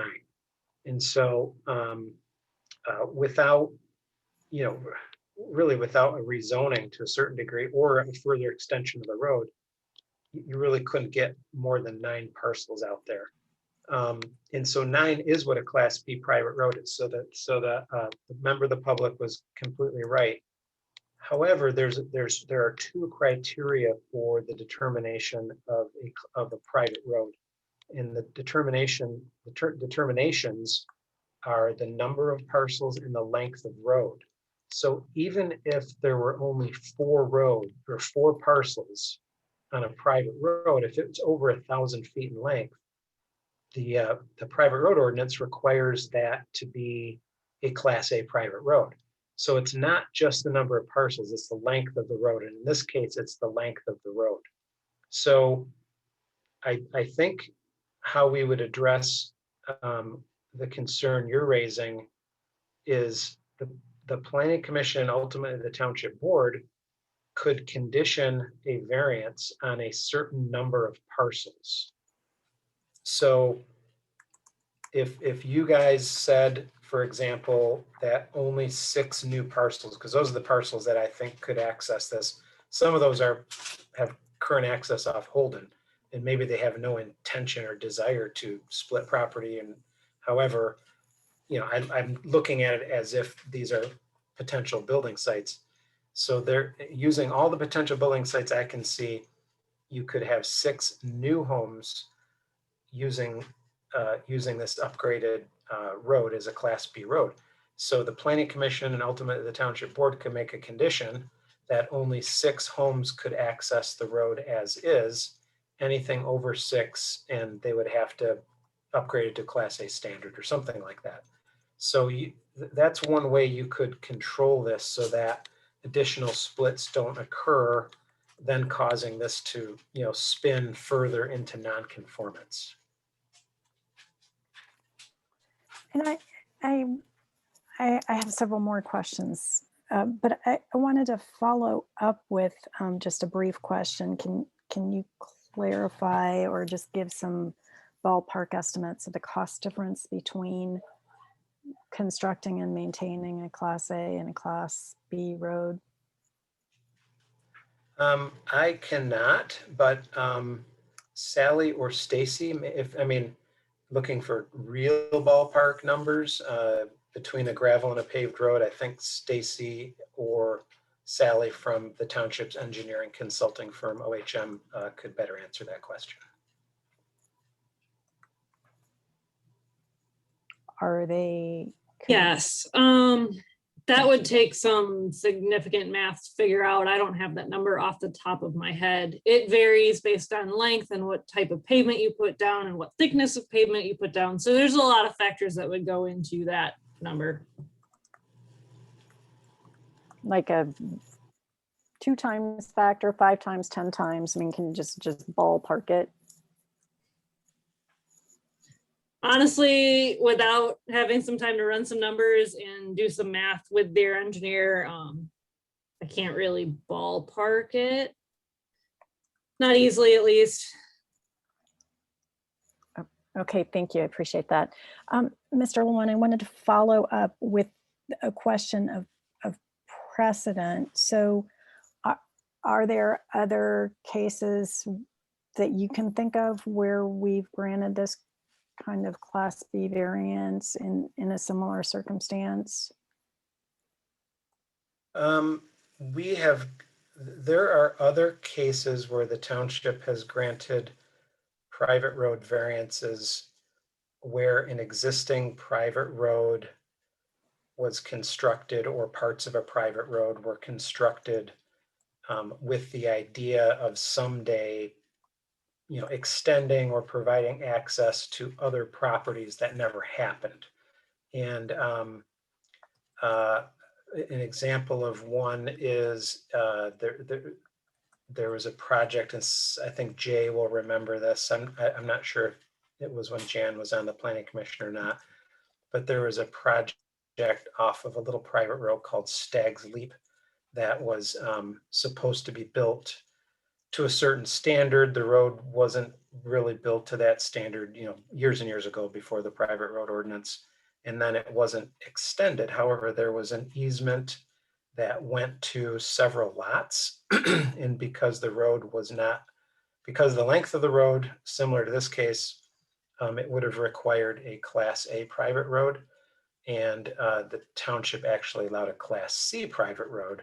And the applicant had to extend what was a 16-foot wide gravel road instead of a 22-foot, which is a Class B private road. And actually, I believe Kathy Kyneth was the engineer on that project as well. I might be mistaken on that, but Kathy could, if you were, she might be able to provide some input on what went on if you desire that. But this kind of situation is, it's not terribly common. It does unfortunately happen. And we, as I mentioned when we started, we have these odd easement, these private road easements that are out there. And this isn't the only one, and this probably isn't going to be the last time that we have a variance that tries to address this very issue. That someone recorded an easement with the intention of extending a roadway, and then for whatever reason that never happened. And there's property that either is not accessible or difficult to access. And the way the ordinance is currently written, we cannot grant a zoning compliance to build a home unless that home has access to an approved public or private road. So a public road is a county road, and an approved private road is either a Class A, Class B, or Class C road, depending on the circumstances. In this case, because the length of the road, not the number of lots, but because the length of the road, it would be a Class A private road. So yeah, unfortunately, we run into this occasionally. I think Stag's Leap might have been the last one I remember, although there might have been one in between there somewhere. But that was another one that should have been a Class A, and the township ultimately allowed a variance to what actually turned out to be a Class C private road. So is there any reason why a variance to Class C couldn't be sought for here? No, the applicant to do even less disturbance? Yeah, the applicant could certainly request a Class C private road as well. And that would be at the discretion of the applicant. Planning Commission could certainly push them in that direction for a Class C. I know I did speak to the applicant and the applicant's engineer, on several occasions over the years for, trying to figure out some solution with this. And perhaps, again, Kathy Kyneth is on the call, she may remember why the applicant landed on a Class B road. But could they propose a Class C? Yes, they certainly could. I guess what I'm grappling with here is that I understand that this would help address a non-conforming road and improve the fire access, although I still am not persuaded that this is necessary if there is an access easement through North Wagner. Were you able to find anything additional, Mr. Lewan, about that access easement to North Wagner? Well, it's actually in the information that the applicant provided. It's on the site plan. There is an easement that goes across Mr. Allen's property to several parcels to the that are west of Wagner. But in essence, the current Allen property extends from Wagner up to the this easement. So there really doesn't need to be an easement. I mean, there's Wagner Road access. Now, as was mentioned by Mr. Cade, while it is a single parcel that goes from Wagner in a very odd shape, heading west then north, there's a significant impediment in the Honey Creek that they would have to cross, and that's the reason why the applicant's not pursuing that option. I guess the thing that troubles me about a private road maintenance agreement being, I mean, in many cases that's done when the subdivision is done and everybody knows what they're buying into. But in this case, we would have several parcels along this road that have not been part of a private road maintenance agreement and don't feel that they would be benefiting from this road and yet would have a large cost to bear. Are there other examples when a private road maintenance agreement has been put in after the fact?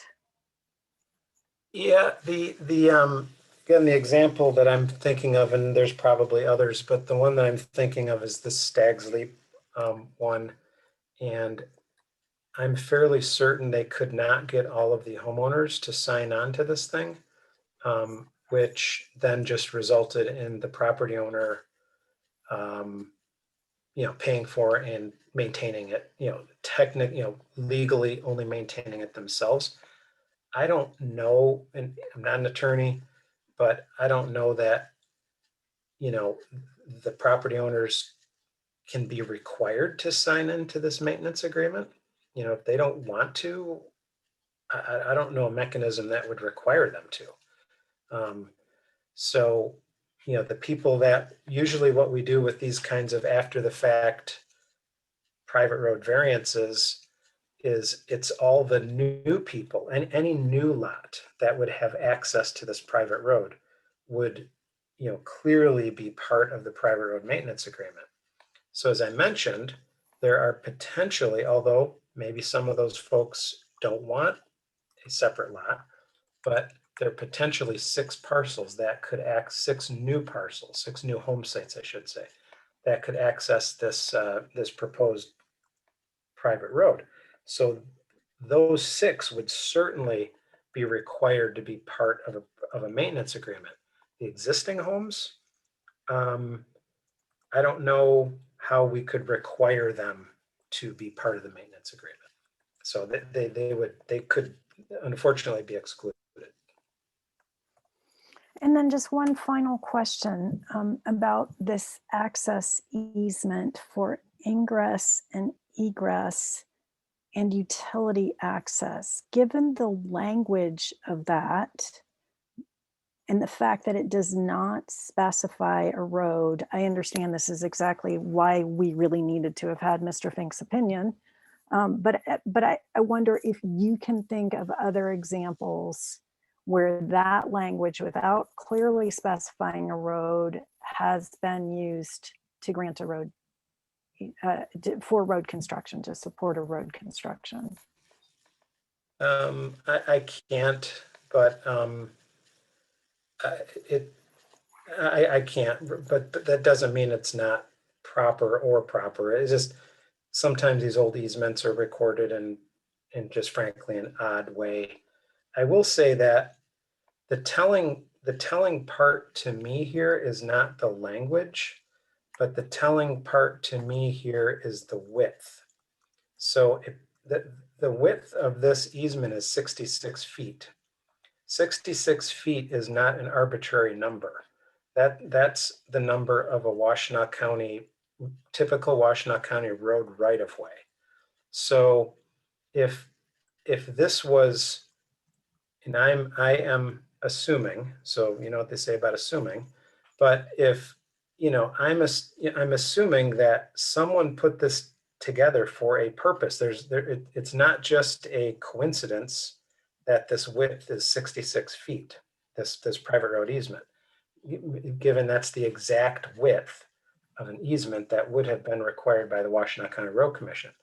So if it was a 22-foot wide easement or a 15-foot wide easement or a 30-foot wide easement, I think that would give me more pause to the thought that it was never thought of that a road would be punched into this location at some point. So that's, you know, you asked my opinion, that's my opinion. Now I guess we can see what the township attorney has to say. Okay, thank you. You've answered my questions. I just had two quick additional comments, and one is that, you know, your memo stated that they needed agreement of the neighbors, and my tally was that there were 13 people, not all of those immediate neighbors, but at least 10 of them, I believe, were who were opposed to this, and 2 in favor. And then a final comment on the trees that would be removed. I know that their plan states that because those trees are in an existing right-of-way or easement, and our removal of trees in the easement is allowed by right, I think it would be a sign of their respect of the natural area, which they claim to be making by applying for the Class B road to consider whether trees could be replaced somewhere. And I know that we would have a chance to weigh in on this, on the details of the plan at another time if this goes forward. That's all the questions I have. Thanks. Thank you. Commissioner Cheng. All right, thank you. I also have several questions. I can see just through the text that's coming through, it was my understanding, at least from Mr. Cade, that a Class C road going through there would not accommodate fire or emergency vehicles, and that's why the Class B is being proposed, because it meets the width to get those vehicles. I think he said a water truck to the back of the drive. So if that is correct, per the fire chief, I would take the Class C road off the table. I think it has to be a minimum of Class B just to meet emergency access. That being said, I do agree with Doug. If it's a 66-foot wide right-of-way easement that was recorded, it sounds like 25 to 30 years ago, I think it's fairly clear the intent was that those parcels would get access out to the road from there. This question is probably more for Kathy Kyneth. And I don't know if she's going to have the answer to this, but if a Class A road were to actually be constructed at some point in the future, could you give me an estimate of how many landmark trees, how many more additional landmark trees along that path may be removed? And if not, maybe we can look at that if this goes to the design stage. So Kathy, do you happen to know if there would be more trees, landmark trees removed if this were widened, I think by approximately 10 feet to a Class A?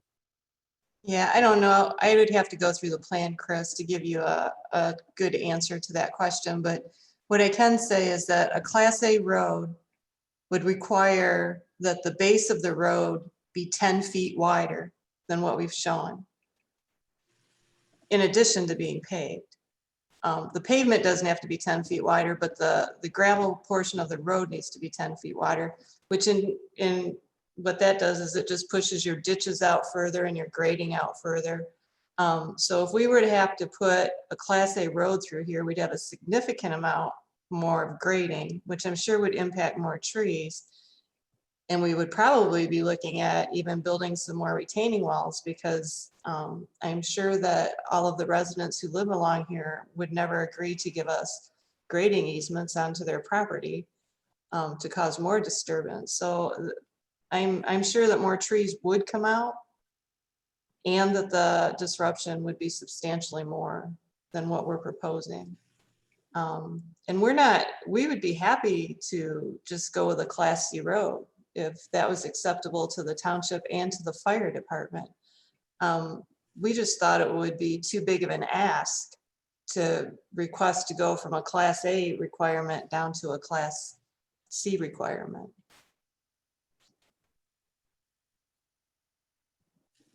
Yeah, I would be okay, probably. I'd be inclined if the fire department and emergency access set a Class C to even reduce that road for only, it sounds like 6 additional houses. So if that's possible, I'd love to hear more about a Class C road.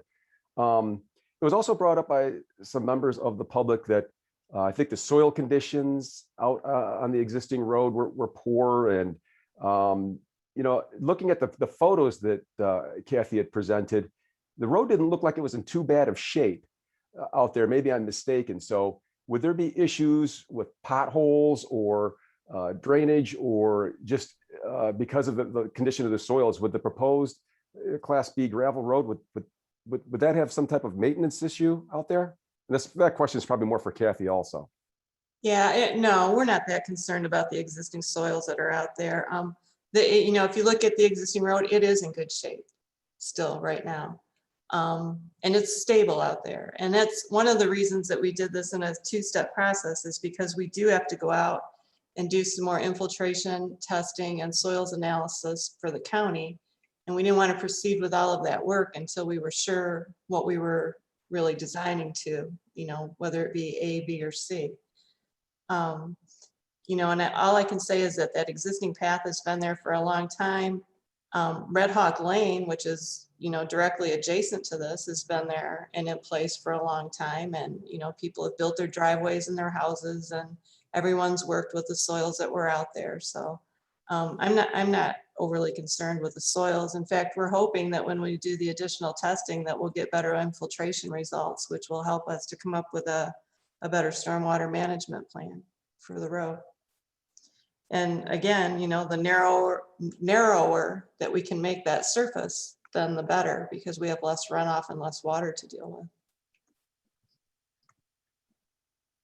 with. Okay, thank you. This question is for Doug. It was mentioned by, I believe, again, one of the residents, and I think in particular, it may have been Mr. Baker, but they were stating that that they wanted to have a pathway out there across the property. And I looked up in our community facilities and services map. If I'm reading it correctly, it's a really small map, so hopefully I'm reading it correctly. Is there a pathway that's going on out there over Honey Creek? But I think it looks like it's even further to the east of these properties. But I probably want to confirm if we're not if the township isn't asking for some type of pathway through these properties. Yeah, you know, I would have to look, Chris, to see. I wasn't aware of that either. However, I believe Commissioner Courteau and Commissioner Culbertson might have a better feel for the what the paths folks are doing. I would have to look that up. I can't answer that. Doug, when I said on Transportation Alternative Planning Committee, that was like phase 5, the long shot in there. You know, to me, there would be so many easements and required. Will kind of wants to put a path down the Honey Creek, along the Honey Creek. It would be elevated, et cetera, but there'd be a lot of easements to acquire. And I personally don't think it will happen with eminent domain, but that's what I think they're referring to. So this question is, I guess, for Commissioner Holland. It would be, if it's a moonshot here, but if we did want this, would it be on any of these subject parcels? Because this would be the time to probably ask them to record an easement that if we wanted to make a connection in the future, it's there. Because asking them in 20 years, I can see where, as you can see from this meeting, it's going to be difficult to get an easement. So this would be the time to actually request it if any of these properties are what we're looking for some type of pathway. Totally agree. I mean, that's what planning commissions are for, is to forward think. So yeah, it'd be a reasonable ask, I would think. And if it never happened, it could be revoked, I would think. Okay. So it sounds like we may want to just double check to see if any of these, you know, future properties, they would grant us, you know, some type of, you know, access easement in the future for some type of pathway. And I don't want to take up too much more time, but one comment was, I think it was stated that we would put a maximum of 9 parcels out there if we were to condition the approval. And I would just add that if we did go with 9 parcels, I'd want to add that no more than 9 dwelling units, just for clarification, because I'd hate to see 9 parcels and then somebody comes in with a PUD with, 5 more houses on it or something that's kind of skirting the system. So if we move forward with this, absolutely, it's a maximum of 9 parcels / dwelling units. So, and I'll let some other people talk. Yeah, can I just mention just a kind of a meeting issue here? I would ask that people not use the chat function. This is a public meeting, and I know we have a couple people on the phone, and people can't see those comments that are on the phone. So if you would like to contribute to the meeting, if you could, at the appropriate time, be recognized by the chairperson, but otherwise the chat function, it's not seen by everyone, so that's a problem. Thank you, Doug. Yeah, I think we need to talk to the township because that's supposed to be disabled because of the Open Meetings Act. Yeah. Thank you. All right. Commissioner Moore. Thank you. I have a couple of questions for you, Doug. Do you know when the opinion from the township attorney is supposed to come in about the easement language? I do not. I spoke to him today, and he was going through it. He again let me know that there was a lot to it, maybe more than folks think, but unfortunately I don't. I'm supposed to. He called me 10 minutes before this meeting was supposed to start, and let me know he's working on it and wanted to talk to me tomorrow about some of the details. So that's all I can tell you. I'm sorry.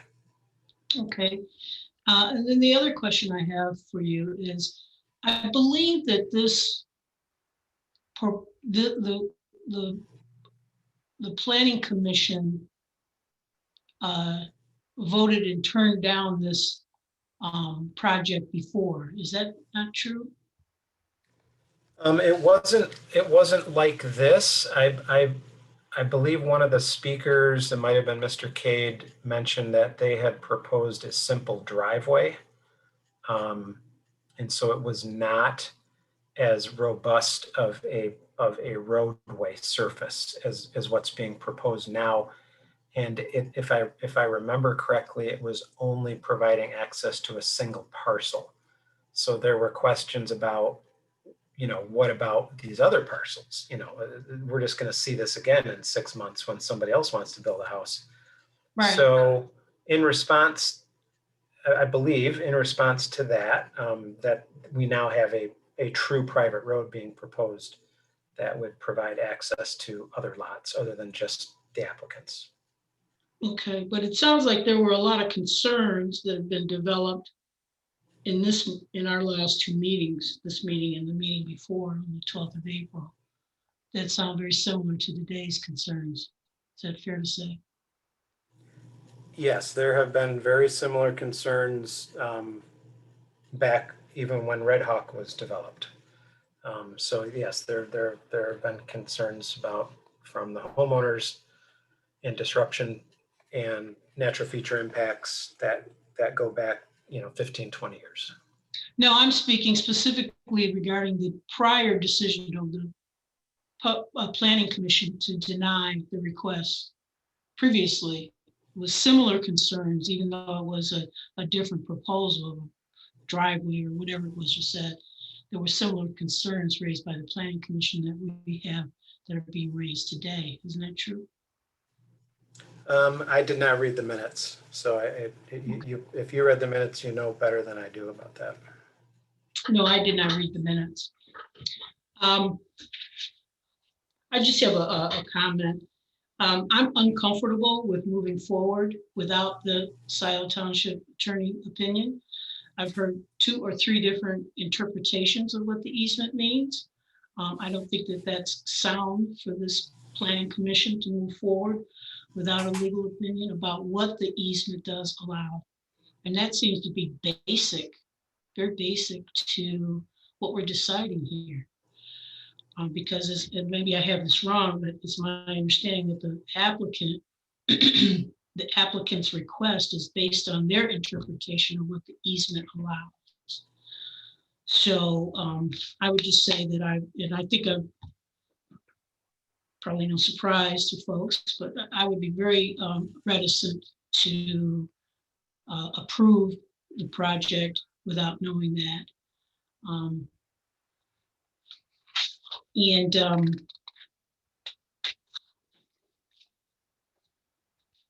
I know there were a couple comments made about the commissioners not visiting the site. I would just like to say I, for one, have visited the site a couple of times, and I've even driven down both those parallel roads to the end. So I just wanted those public participants to know that that's not true. I, for one, have visited the site a couple of times just to get my head around how things were positioned out there. So thank you very much. Thank you, Commissioner Sharma.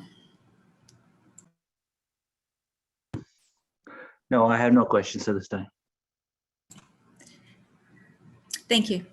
Doug, an additional question for you. Would you briefly go through the criteria for a Class C road?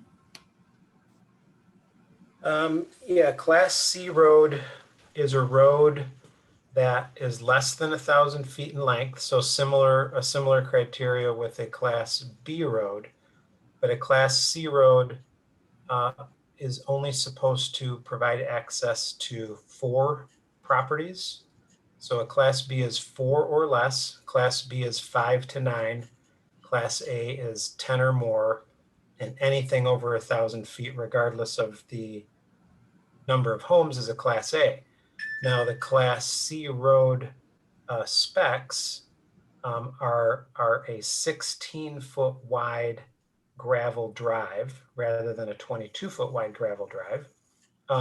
Still built with a sufficient base to hold a fire truck and provide emergency vehicle access and things like that. I know Commissioner Cheng mentioned some comments about the fire chief's desire for a Class B road. I guess we could certainly revisit that point, but that, I mean, that's the general difference is the width. Class C, of course, can be gravel rather than paved. So a 16-foot wide gravel to a 22-foot wide gravel would be the difference between a Class C and a Class B. Thank you. And this is probably a question probably Kathy can answer it most readily. Where is the 1,000-foot kind of demarcation line on the existing plan? And you may need to put the plan back up there to illustrate that.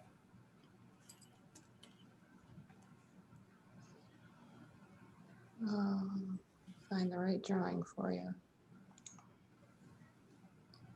And then it also might be good to just, if you could talk a little bit about the issues around access from North Wagner at the same time.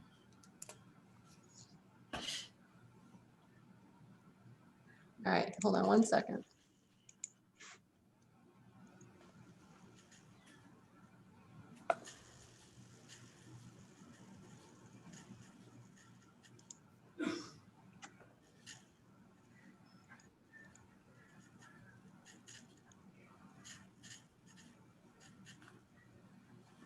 So the 1,000-foot mark is basically where parcel 4 splits off. And we're not. You're not sharing right now. I know, hold on. Oh. Thanks. There, can you see it now? Yep. Okay, So the 1,000 foot mark is right about here. And we're adding about 800 feet. Okay. Now, I'm a bit confused about the conversation about access off of North Wagner, because this is the access off of North Wagner. This is the Allen's property, is one continuous piece of property that comes down here to North Wagner. But as you can see, to say that it's less disruptive to come off of North Wagner, you would have to come all the way through here, which is all wooded area, cross the Honey Creek, which would mean going through floodway, floodplain, and crossing Honey Creek and getting access that way. So to say that it's less disruptive, I don't think that's a true statement. All right. Can you also, Kathy, talk a little bit about what your strategies would be to reduce disruption as you would if you moved forward with a Class B road? Certainly, we would, the intention is, and we have put together a detailed plan, more so than just the layout I'm showing you right now, with plan and profiles to demonstrate the grading that would need to take place. So what we've proposed, we have those large utility lines that follow that southern easement line all along here. This is where those power poles run through. And the picture I showed you that where the clearing was is basically kind of where we have the road right there now. But our intention was to match the existing grades along here, this property line completely, so that we weren't disturbing any of the people that are served by Red Hawk. And also to match all of the grades up until the easement line for all of the existing lots that are served by this. And we also proposed increasing the slope of the road, which we had talked about, to minimize the amount of fill and the grading we have to put in this area in particular as you come down this steep incline. Fire code allows you to go up to 10%. We have asked to do 8%. The township requires 6%. So 8 was kind of a compromise between the township requirements, which is actually a county road standard. They say they want 6%. There are roads all over that exceed 6%, but that's their design guideline. Mm-hmm. And as I said, fire code is 10%. So we had compromised on 8 to sort of minimize that disruption even more that we could. And again, keeping the ditches as narrow as we could. There are areas where we only have a ditch on one side of the road, where we were blending grades, for example, along in here to try to match grades as best we can and to minimize the disturbance, the width of the disturbance, to the extent possible that we could, and to try to stay in the middle of that easement. We are about as far to the south as we can go because we do have to match existing grades along there, and we can't expose those power poles. I can't go next to a power pole and cut down 3 or 4 feet. We have to kind of match the grades where those are and work with what we have. We also originally had shown a cul-de-sac at the end of the road at this area. And, the easement's not wide enough to accommodate the cul-de-sac. So we had proposed putting additional easement on these parcels and creating a cul-de-sac. But through conversations with the fire chief, he was comfortable with having the T turnaround, which is also meets fire code as well. But his compromise was that he wanted to have this driveway put in, which is basically a type C road that would be a shared driveway between these two homes. And the turnaround down here where he felt he could get a truck down there and turn around if he needed to. And then, the idea of sharing this driveway was much less disruptive than, for example, having a driveway come on this lot and a separate driveway come on this lot. So those were some of the things that we've been working through and trying to go through to minimize the disturbance to the trees and to the grading to the best that we could and still get the road constructed to the standards that we're required to construct it to. Thank you, Kathy. Let's see. Planning Commission members, I heard Commissioner Moore express a hesitancy. I think I had one, I know I had one other question. Mr. Baker brought up the possibility of land preservation. Commissioner Courteau, do you know if there has been any discussion or evaluation of this parcel by the LPC?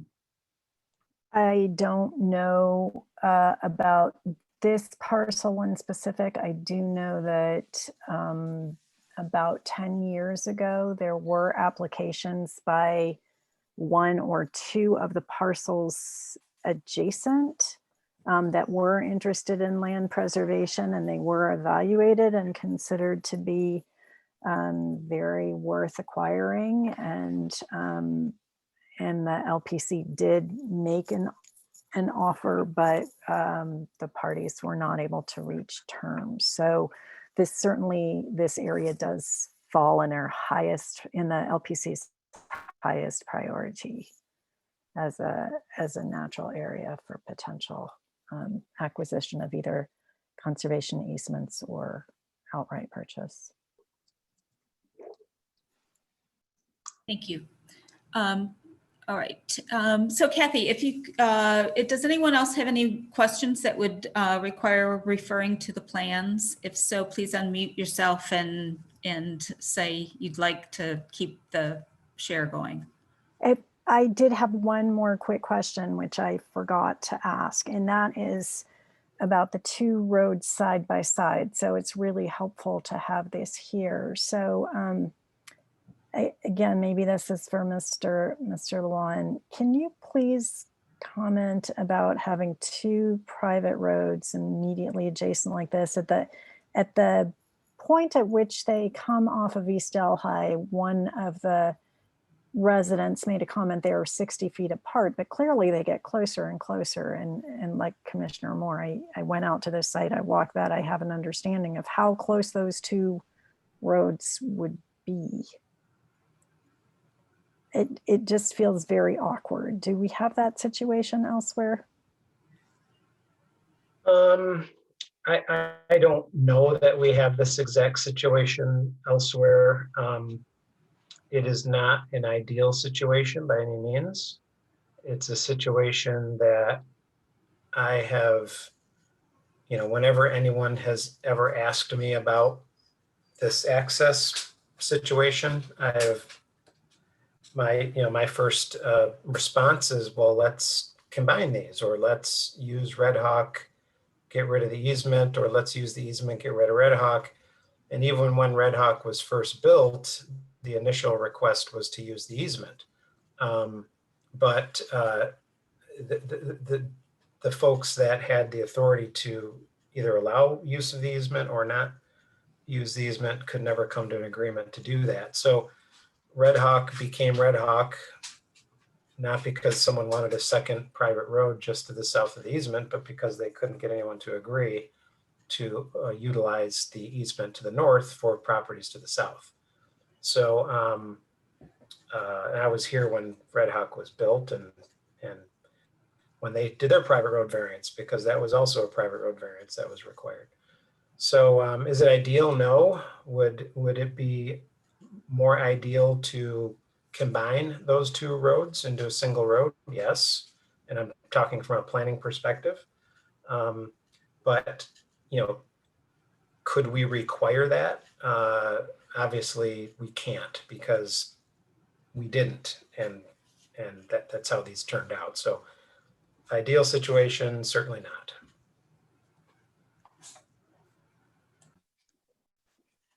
Okay, thank you. Any other questions that would continue requiring the screen share? For Jan, this is Brent, the applicant. Would it be appropriate to speak up for a minute here, or should I wait till additional time? And I have some questions too.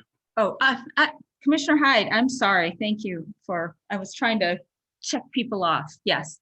Commissioner Hyde, please go ahead. Okay, and if you want it, I do not need the map up for my questions, but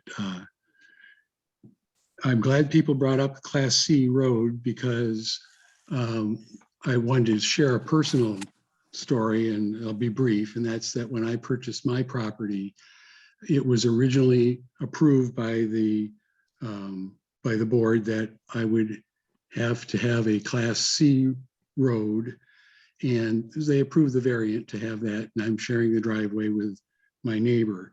And at that time, we had to come up with a maintenance agreement, and they were put in our deeds. So it's on record, our maintenance agreement from the get-go.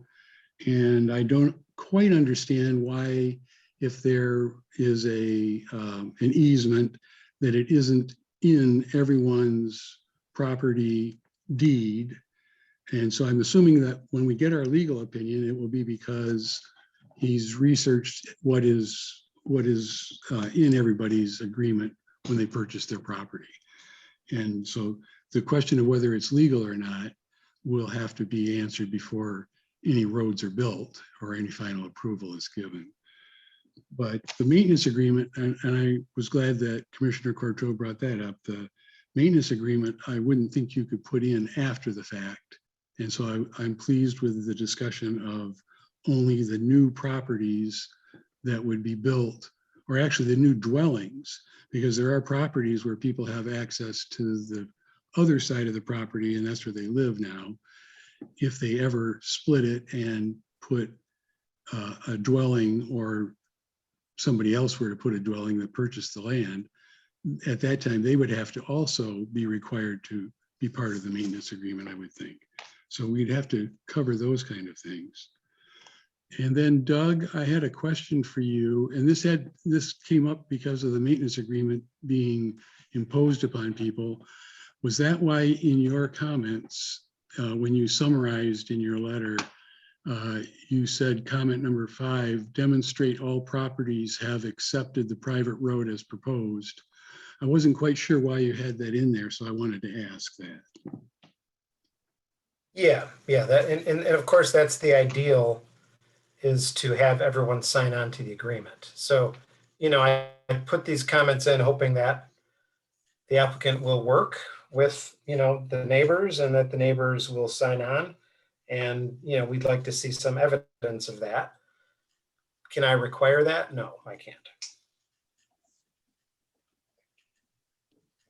Right, we can't require that. And so that comes back to the people that are adding on may have to bear the burden of the maintenance. So. Yeah, yes. That's all, Jan. Okay, thank you, Commissioner Hyde. All right. Thank you very much. Yeah, typically, if there's anyone else that would like to address a question to the applicant or to Mr. Lewan. I do. Doug, I feel like the township has kind of dropped the ball as far as getting this legal opinion, and not necessarily the township as much as our attorney, because it's been more than a month, if I'm not mistaken. And so I feel that maybe we need to move forward with some conditions.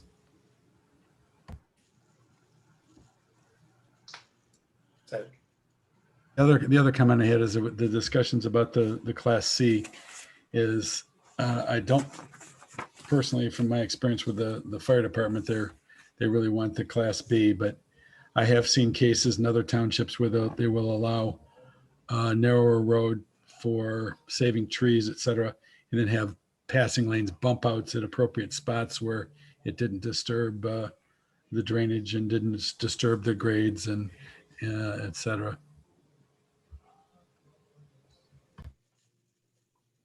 Okay. Yes, so, and as I said, mine was the Class C approval too. Okay, so we basically can approve, deny, table. And I hear, so far I have heard, let's see, Commissioner Moore want to wait until the attorneys, we heard from the attorney. Commissioner Holland had some thoughts about that we could make it conditioned on the attorney's review. There is also the discussion about the outstanding question, is Class C an option, possibly a modified Class C? I'd be interested in what some other of the commissioners' thoughts are at this point. Commissioner Cheng. I noticed that Commissioner Courteau has her hand up and she's a trustee, but Sorry, I didn't see that. and that's okay, because I have a feeling I'm going to really be interested in what she has to say. I'm probably at this point leaning towards, I think, going along with Commissioner Holland's recommendation with a lot of conditions on the motion that if we do move forward, that obviously we'll have a legal opinion before it goes on to the trustees, and that there'll be more information from the fire department on whether a Class C can be used. So I would say I'd be in favor of supporting this with a lot of conditions on the motion. Okay, Commissioner Courteau, I'm sorry. Now I removed the chat so I can see if somebody raises their hand. Go ahead. Thank you. I understand that, you know, the attorney didn't do the review, and so moving forward with lots of conditions makes sense in some ways, but I do agree with Commissioner Moore that it's hard to move forward making a decision about a variance when we don't even have the legal opinion about whether whether this is even legal, and I've heard all the arguments on both sides, and I still am uncomfortable moving forward. So I would agree with the effort to table this pending the legal review. And when it comes back, I would be interested in seeing the Class C option explored.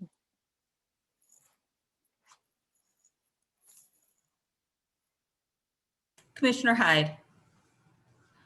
Yes, I'd like to also say that it seems like it should be tabled at this point, because I would be surprised if the applicant wouldn't desire a Class C option if they found out that it could be approved. So I wouldn't think they want to go through the engineering effort for a Class B to finalize that until they knew. Thank you. Any other commissioners want to weigh in? Yeah, this is Commissioner Sharma. I would tend to agree that we should focus and lean towards the Class C road at the end of the day, pending this legal review. Like everybody has said, so I'm kind of repeating what everybody said, but certainly that would be a direction that I would like to go forward. Question is, how much time will this legal review take by the attorney?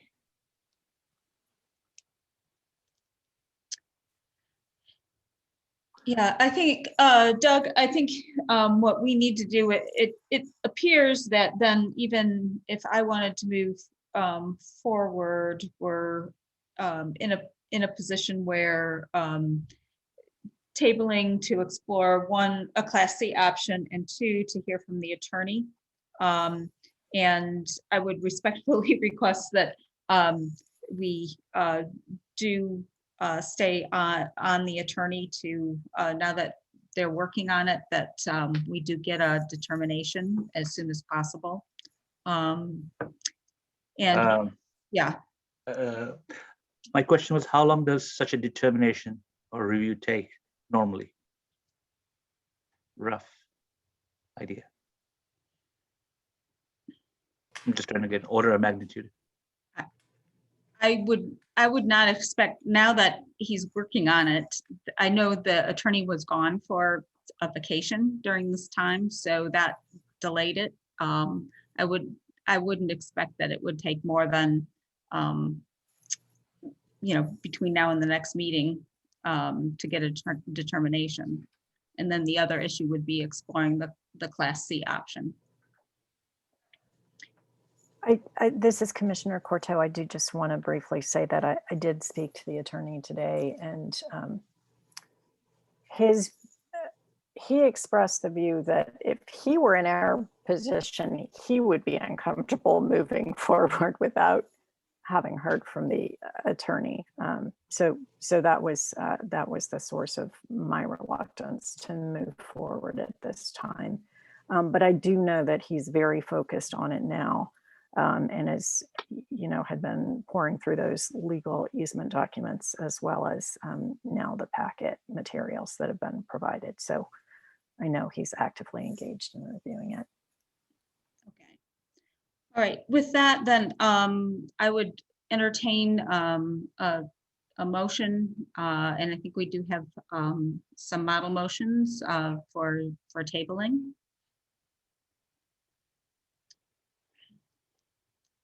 This is Commissioner Courteau. I would like to move to table the private road variance number 19001 to allow the applicant to respond to the comments discussed tonight by the Planning Commission, including the following: to consider whether a Class C road might be possible, a modified Class C road, and also to await determination by the township attorney regarding the question of the use of this easement for a road. Is there support?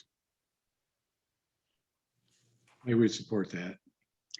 Okay, the motion was made by Commissioner Courteau and seconded by Commissioner Hyde. Is there further discussion?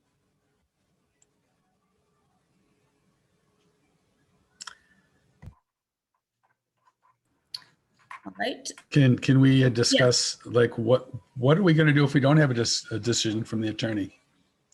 Are we just going to leave this applicant hanging for another month? Good point. Very good point. That's why I asked that question. But when you say no decision by the attorney, what does it mean? Is it because he or she cannot work on this, or is it because he cannot arrive at a conclusion? I got the impression that it was because they hadn't picked it up yet. And now that they're working on it, they will follow it through to getting a resolution. I guess in my world, I'm just surprised that it wasn't referred to like a title company. And they just did a title search on all these properties to see if they had an easement granted on the front of their property. But maybe that's what he's doing and it's taking time. I don't know. Mm-hmm. Yeah. Yeah. This needs to be addressed in the next 2-3 weeks. I mean, it's not something we can go on forever. It's not such a big issue that should take such a long time. And I guess it's upon us to make sure it's brought for review in the next meeting, and if a decision be made.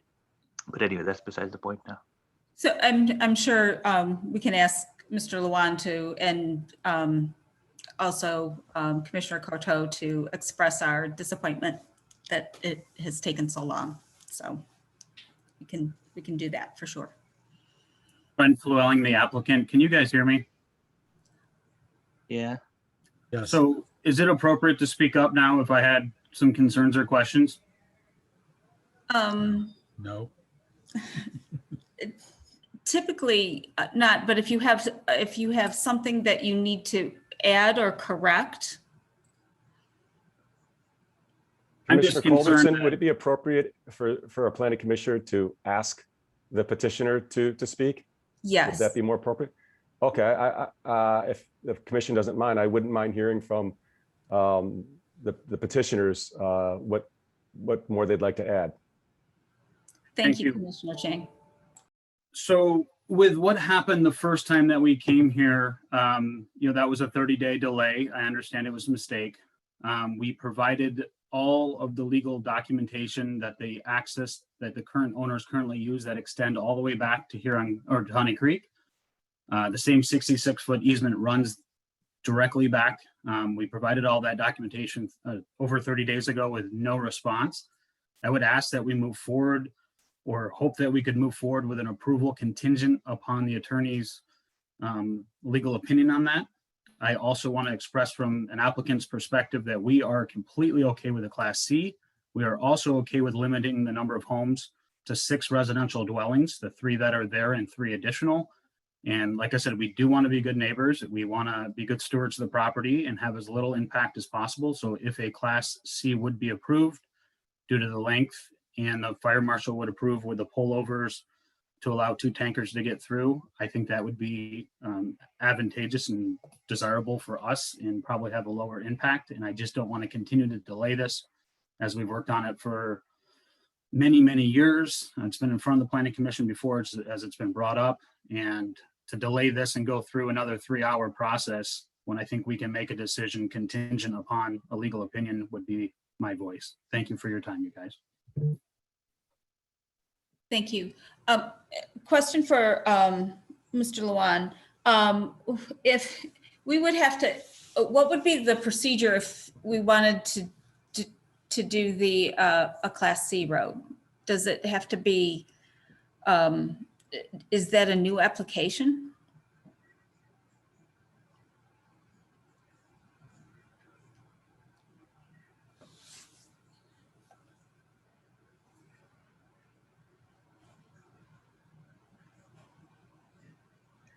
Doug may be speaking.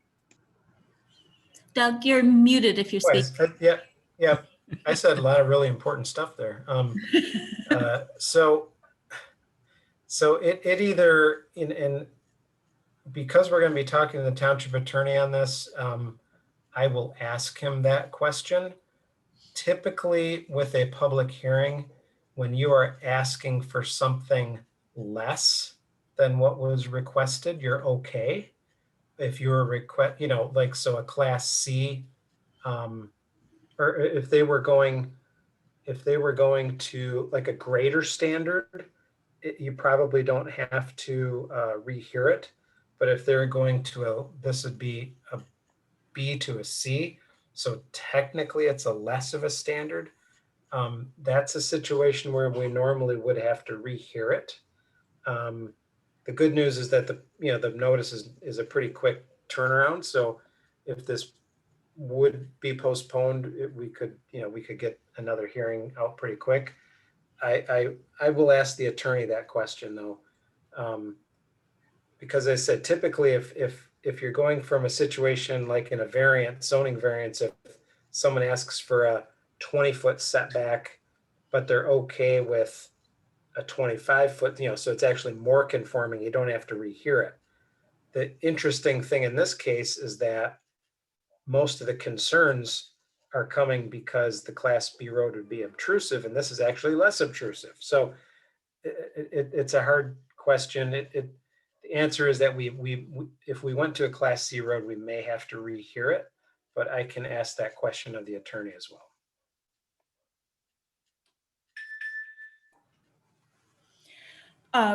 Then a question for the applicant, is time worth considering the Class C road, if in fact it takes that time? To be clear, this is Brent. To be clear, you're asking if the delay is worth going for another application of Class C, is that correct? Correct. If we're clear of what timeline we're talking about, I'm a little concerned with the delays we've already run into. What kind of time do you think we'd be looking at? Doug? Oh, it would be another meeting like this. We would set up the we would have to have another public hearing. It'd be open for public discussion again. I mean, we could get a public notice in for not the next meeting, because next meeting's 2 weeks away, but for the following. So it'd be the second meeting in May. We'd be able to have another, if we had to rehear it for another public hearing, it'd be the second meeting in May. I can't speak on behalf of everybody that's involved. I wouldn't feel comfortable saying yes for that right now, to be honest. I don't speak on behalf of all parties involved. So I'm sorry, was that you would not feel comfortable, or? I would have to talk to the additional parties involved in landowners before I'd feel comfortable saying that. Yep. I mean, I think a Class C has been discussed from day one. We thought we could not do it due to the length. So we ruled it out at that point. So we'd have to go back to, the three of us and talk about that. Well, yeah, we don't have that opportunity right now, but anyway, all right. So we do have a motion on, and so is there any other discussion on the motion that is before the Planning Commission at this time? I do have a quick question. I'd like to ask Commissioner Courteau if she has any additional information. I do pause for concern when I hear that even the township attorney is giving advice that that he recommends that we should table this. Do you have any additional information you could add to that statement? No, he didn't offer any specifics. He just offered as a general approach, when in doubt, say no. His view was until the legal issues are resolved, it's better to wait. And if you can't wait, then it's easier to say no. And that was just a very off the cuff remark about his approach to situations that required a legal review. So I'm sorry if maybe I made too much of that, but that was the point that he made to me.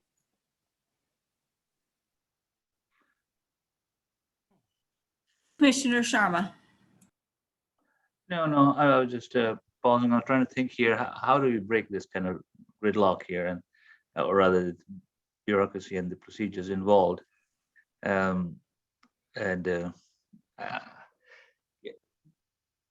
guess looking for this way, can we check tomorrow? Obviously, not wait till the next meeting and see what exactly where this review is, so that it can be brought forward in the next call that kind of move forward from here.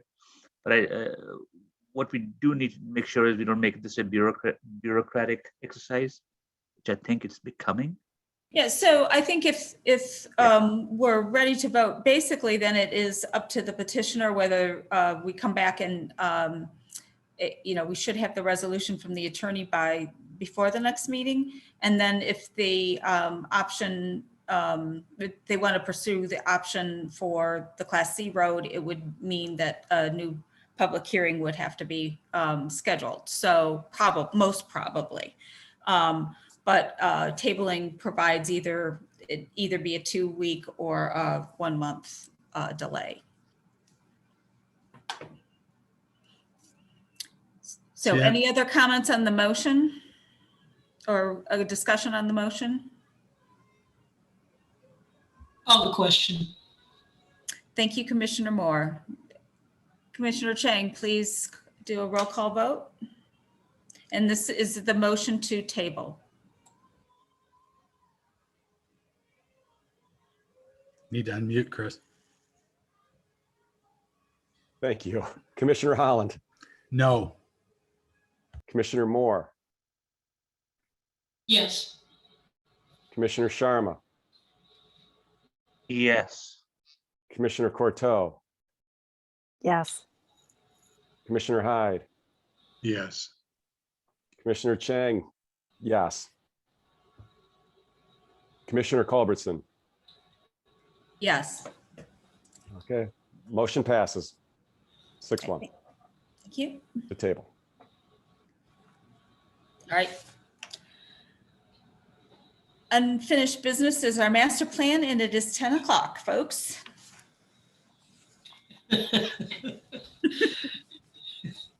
Yeah. And I do believe that there are, Mr. Lewan, we do have some things coming up, right, for our next meeting?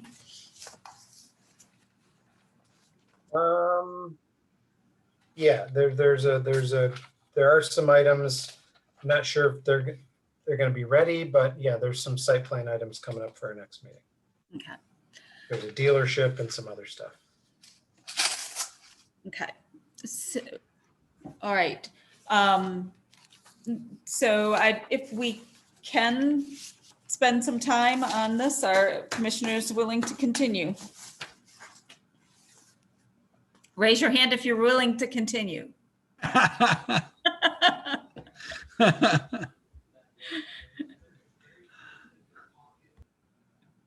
Okay, I see two people raising their hand. Okay, here we go. All right. I'm willing to continue as long as the technology. I have been off. Until recently, I could hear what everybody was saying, but you couldn't hear me. So. Oh, wow. Okay. All right. So the next item of business is our master plan. And I hope people have had a chance to review it. And I also sent out some comments. And so now that I've figured out the raise the hand feature, is everyone good with the raise the hand feature? Because that'll work easier than just going around Robin. So if you'd like to make some comments on the master plan, and maybe we can identify some issues that we want to discuss regarding it. Commissioner Moore. Was your sustainability language, or the sustainability language that you sent around, was that added to this April 21st draft? Yes, it was. And there were some, I didn't catch all the places where they talked about just lead. And so that's why I issued those comments. There were some other places that more language need to be inserted. And so, yes, it was incorporated. I was wondering about how we're going to go through it. Are we going to take a series of questions from each of us, or are we going to take it page by page and discuss, amongst us like we have done in the past meetings? Okay. Did we need to go pay? Well, okay. I guess I'm trying to figure out, do people want to go page by page and go through it? I mean, I would be interested in the changes that are made for you to, if somebody can direct me there and we can discuss those changes. I can tell you what the changes are briefly and then, just to let you know what we did, if that'll help. Mm-hmm. That'll help me enormously. I don't know about others. Yeah. Okay. Do you, do you want to share? I can share my screen. Doug, you can share your screen if we want to bring it up. Yeah, why don't you share yours? I've got mine, all my stuff's handwritten here. So I'll open it up. I think I have. And while Chairperson Culbertson is doing that, I provided a memo with the changes, and the eight things we did was I tried to address the comments of January 25th, February 8th, March 8th, with the 3 planning commission meetings. We talked about this. Also added the emailed sustainability language provided by Chairperson Culbertson, provided a public safety goal provided by Chief Hood, provided some school information provided by Chairperson Culbertson, made revisions to the agricultural overlay district based on comments from Barry Lonick and Commissioner Courteau, and added a new PUD goal as one of our primary goals within the master plan that addressed some of the issues that we're trying to grapple with the PUD section of the master plan document. We updated 26 separate pages. And so I can go over each of those pages, but so on 26 pages, sometimes it bleeds into the second page, but we touched 25 different pages, several of the maps. We're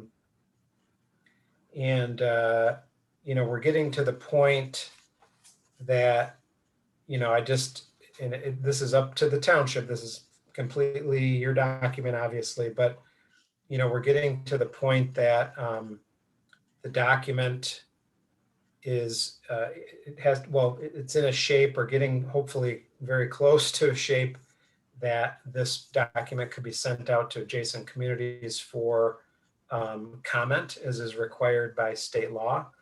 That's a 63-day clock.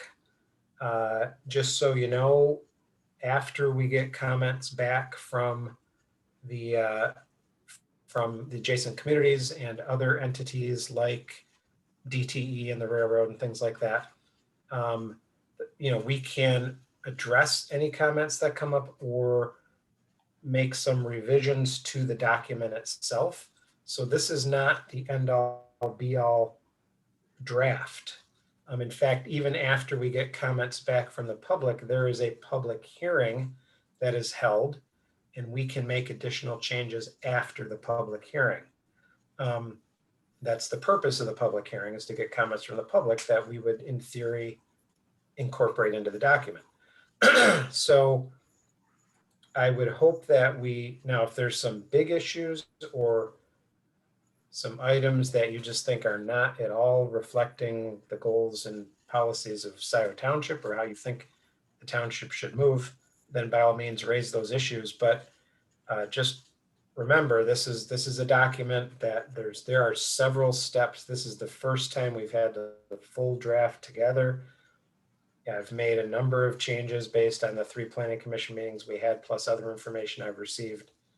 And I would hope that we could be close to a position of moving this, along for distribution, hopefully within the near future. So that's just my thoughts. I'm certainly not putting any pressure on you, but that's where I kind of hope we're getting to pretty quick here.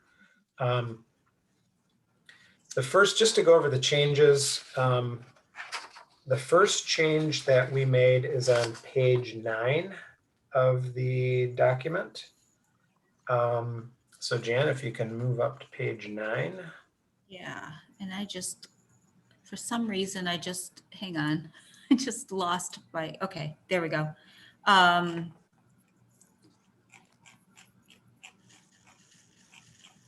Yep, so on the bottom, that's 11, so you got to go back a bit.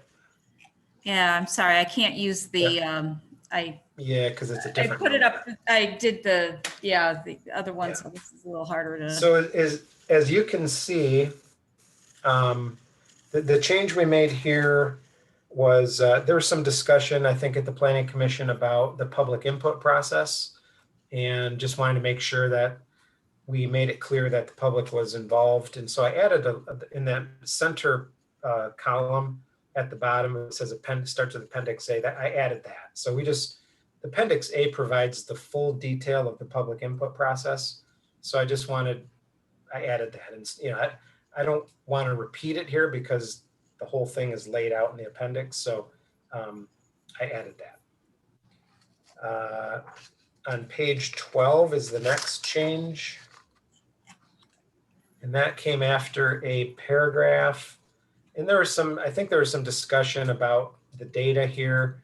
And I added this last little paragraph under the table, just to kind of emphasize the fact that Scio Township is primarily a low density agricultural open space community.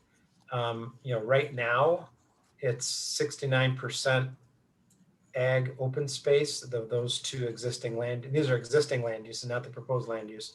And then if you throw in single family residential, with many large lot homes, that's an additional 22%. So just wanted to emphasize, the current, how the, as this plan, on the ground today, we're over what, pushing 90% open space, ag, and low density single family residential. So that's really what the nature of Scio Township is, and I just want to emphasize that. Doug, was the this next supposed to page- say large lot or long lot? Oh, yeah. Large, sorry. Okay. Let me mark that.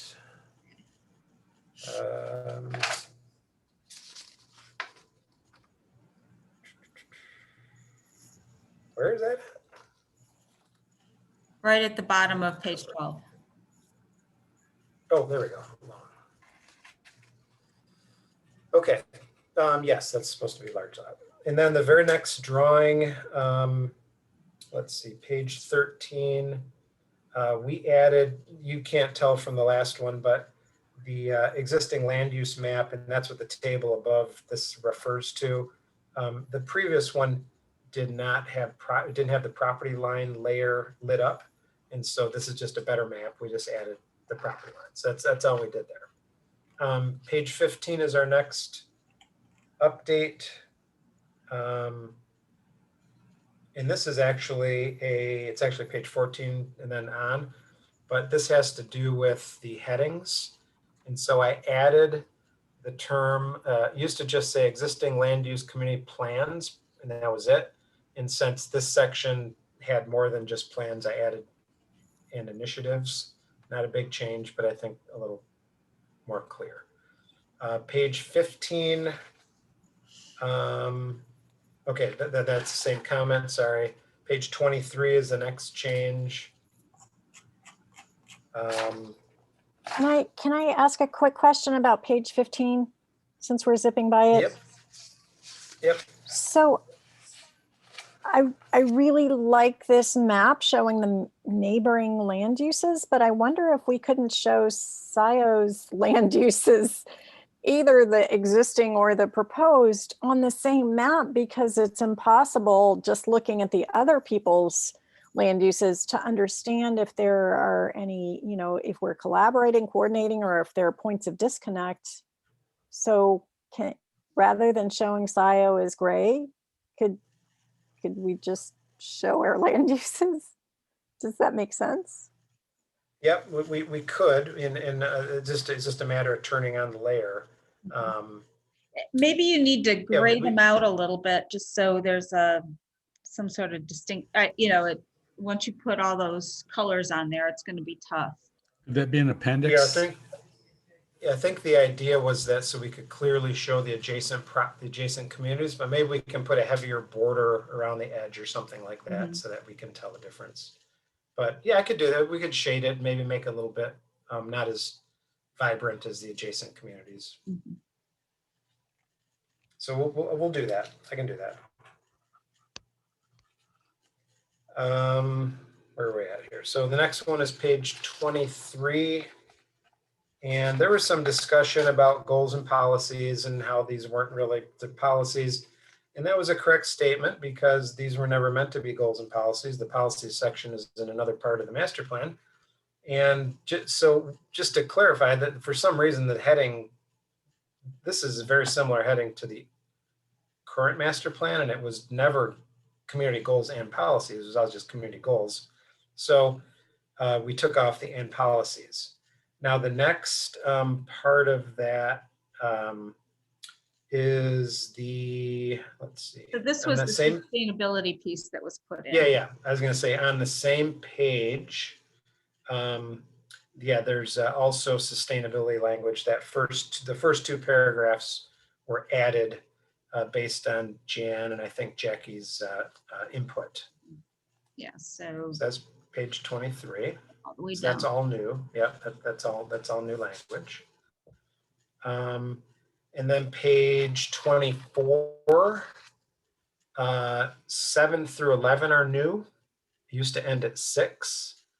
And these are taken primarily from the current master plan. and frankly were left off in error. And I noticed that they were left off, and I just wanted to point out that those were added. So Doug, Yep. could we go back to 23? Sure. Sure. In that first paragraph, the second to the bottom line, present without compromising the ability of future generations. Yep. So, yes. So say that again. Oh, there's a double. I with- apologize. You got two, you repeat without 2 times. Oh, gotcha. Thank you for catching that, Kim. Sure. Yep. I'm sorry, what page did you go to? Let's see. Left off on 24, so 26.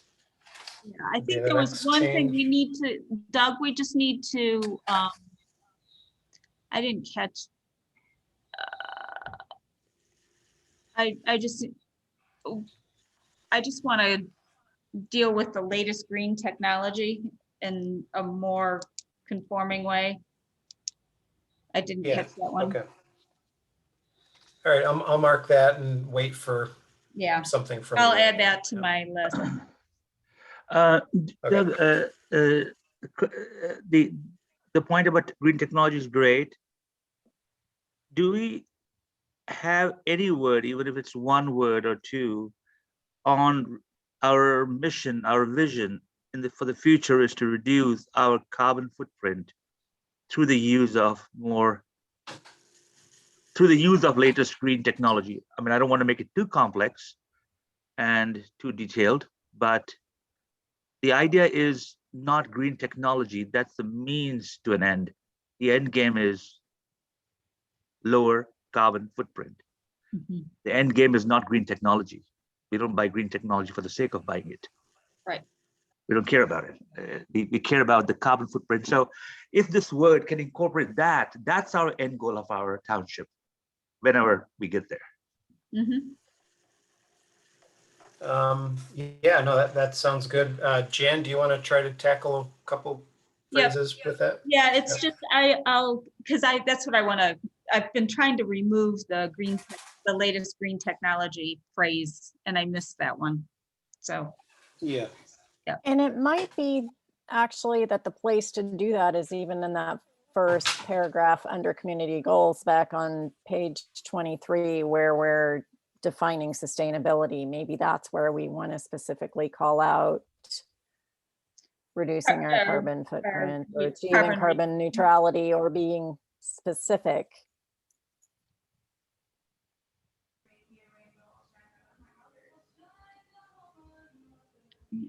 Is it appropriate?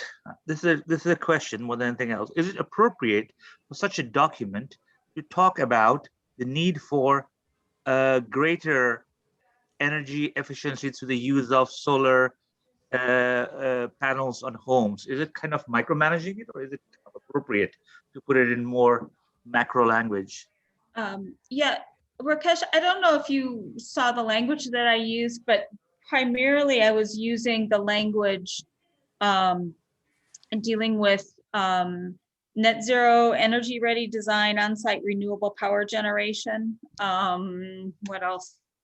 I'm trying to think of the phrase. Oh, promote water conservation and reuse, electrification of building and transportation systems, net zero energy ready buildings, on-site renewable power generation, and reduction of embodied carbon. Oh, okay, on-site. Okay.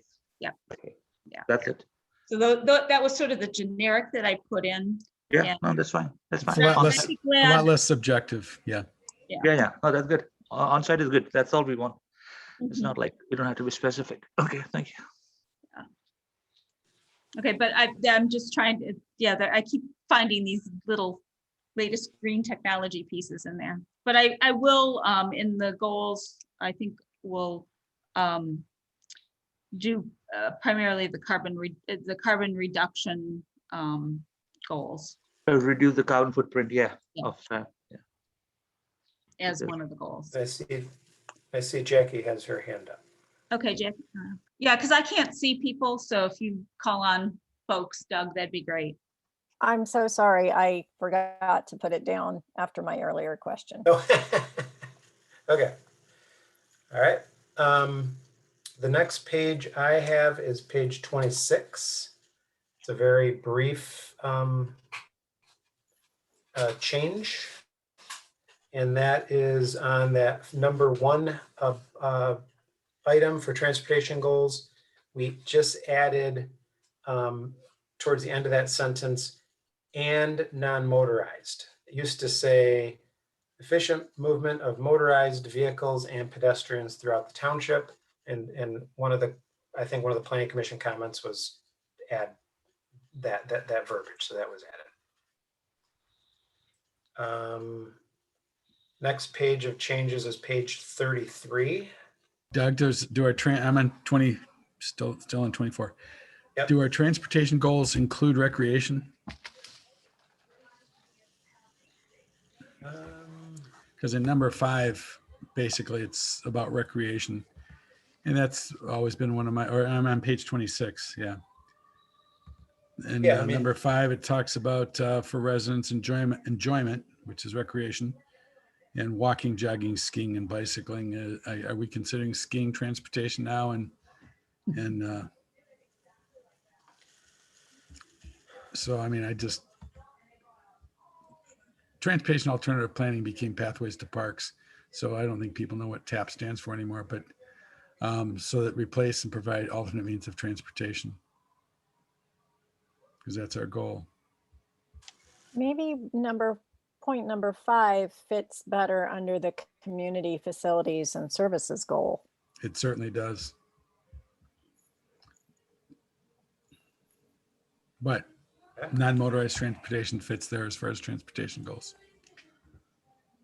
But the recreational part doesn't. That's just a thing.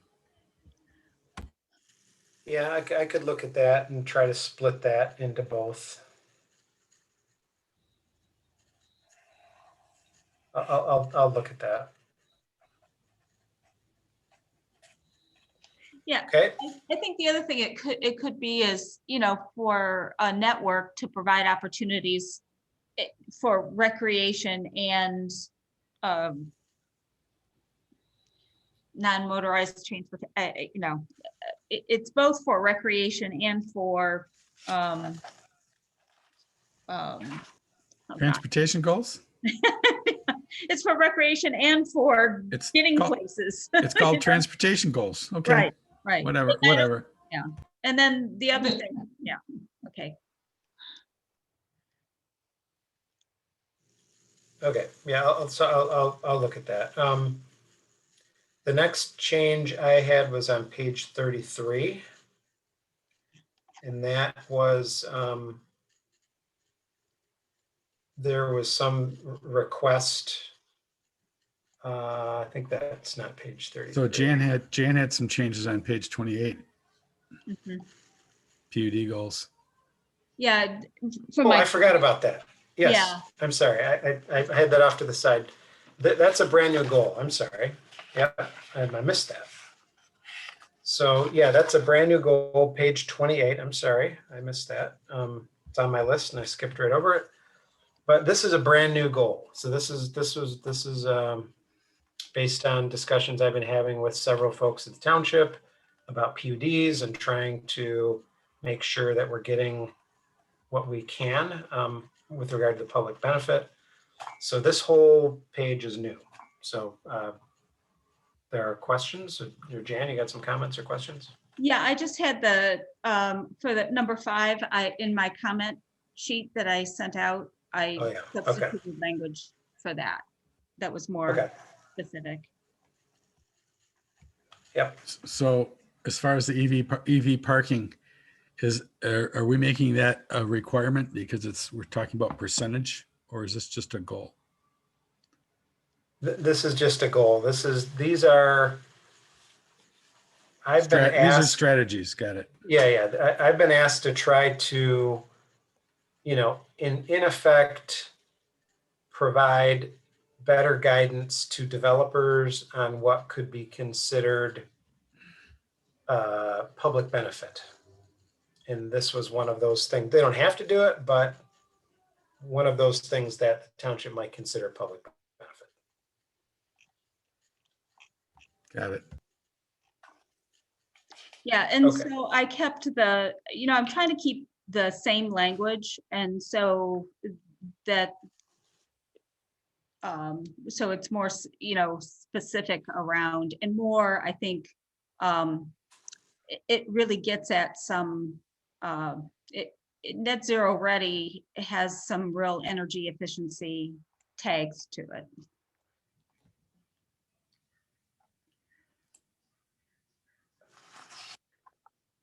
Okay. I have a question, Doug, about your PUD goals. Yep. Number 3, demonstrate public utility extensions. Does that include a public benefit of a developer contributing to the cost of fire and or water services? Not fire. We tried to cover fire in number 4. But public utility would be sewer and water. Okay. And then 4, I tried to cover the fire issue in number 4. Okay. Thanks. Yep. Okay, where are we at here? So, on page 33,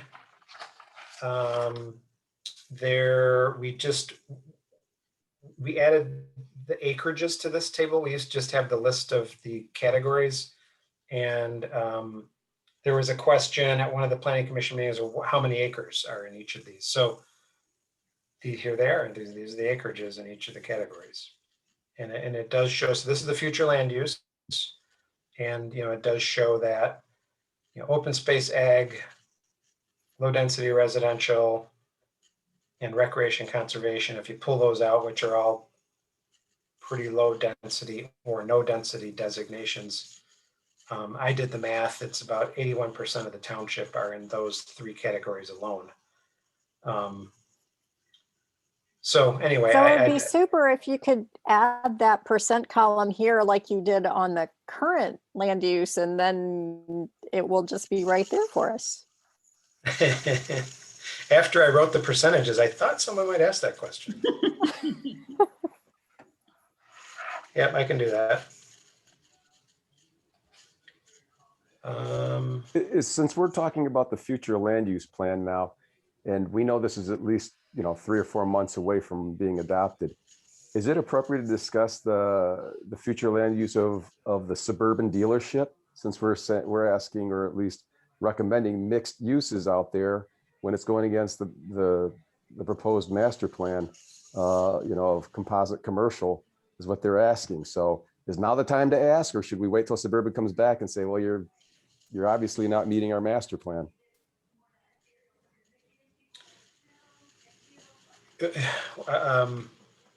So I don't understand.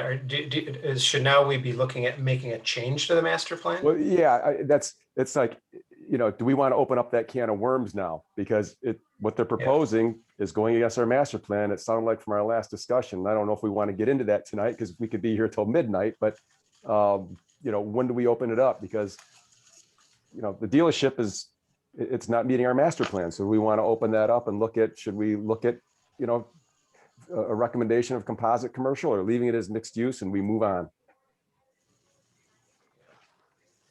Well, that is a good question. Right now, it under the current plan that's in front of you, it's remaining as mixed use commercial. It has not changed. Yeah, I think there were 2 things that we were talking about, and these are I had. One was we had talked about the possibility of multifamily as not a part of a mixed use development. And then then I know we were with the dealership piece, whether or not we want to look at, I think Commissioner Courteau brought up do we want to consider not requiring every single parcel to have mixed use? Those were some of the big items that we had kind of tossed around, but never landed on something for sure. But I'm not sure, I'm wondering if we want to go through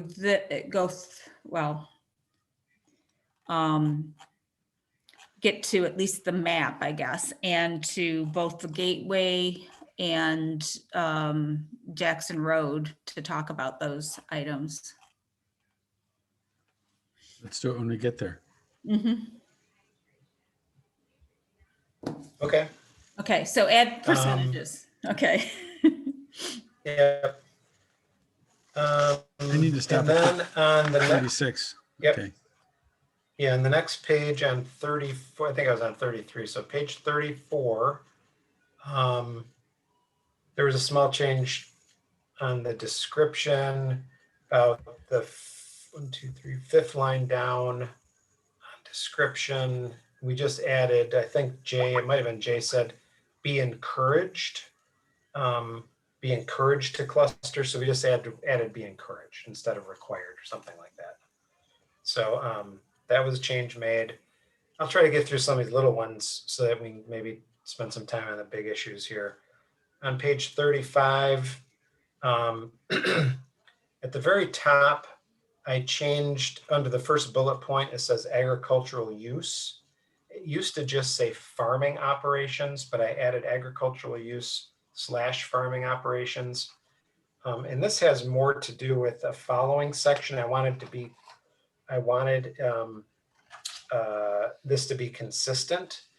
And so if you go to the next page under low density residential on page 36, we added a couple things. And this was in part due to some comments that we recently got from Barry Lonick with the LPC. And that was that the low density residential land use designation should not preclude agricultural use. This would be, low density residential is a single family category. However, there are some properties that are planned for this designation that are appropriate for agricultural use. And this would also help the LPC with some funding, from what I understand. So what we added here was roughly in the intent. So that under low density, the last sentence where it says where possible, comma, existing open space and agricultural land should be considered for preservation through open space or cluster development.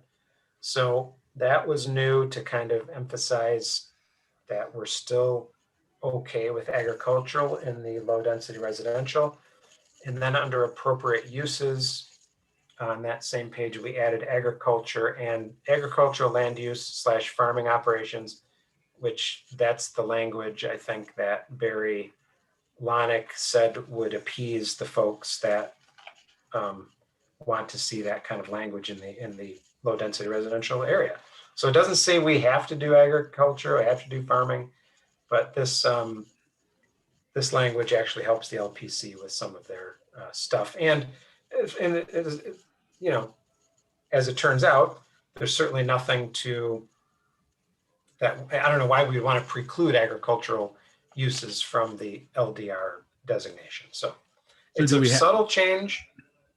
It's a subtle change, but one that is going to help the LPC folks. So Doug, I see in here that that residential developments must cluster residential units. I didn't know that was in our ordinance. On the most suitable portions, it's on the right side of the page, relationship to physical and natural features, fourth line down. Third and fourth, residential developments must cluster residential units on the most suitable portions of the site. Is that, Yeah, is that an ordinance? Yeah. Well, it's not, I guess it could be written more clearly, but Could it be may or be encouraged to?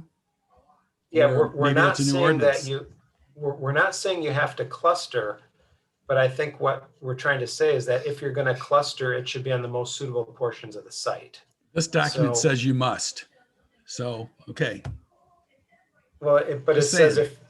yeah, I mean, I could clarify that, but the idea here is that if you've got, steep slopes and woodlands and then a big flat spot, that's where we want you to cluster the homes on the big flat spot, on the most suitable portions of the site. That was we're not dictating clustering, but I could try to clarify. Well, then we need to take that to ZOA and make an ordinance for it. If that's what you want to do, but it says here that you must. And when it says you must, you must. Yeah, I'm not, that's not what was intended. No, I'll try to clarify that.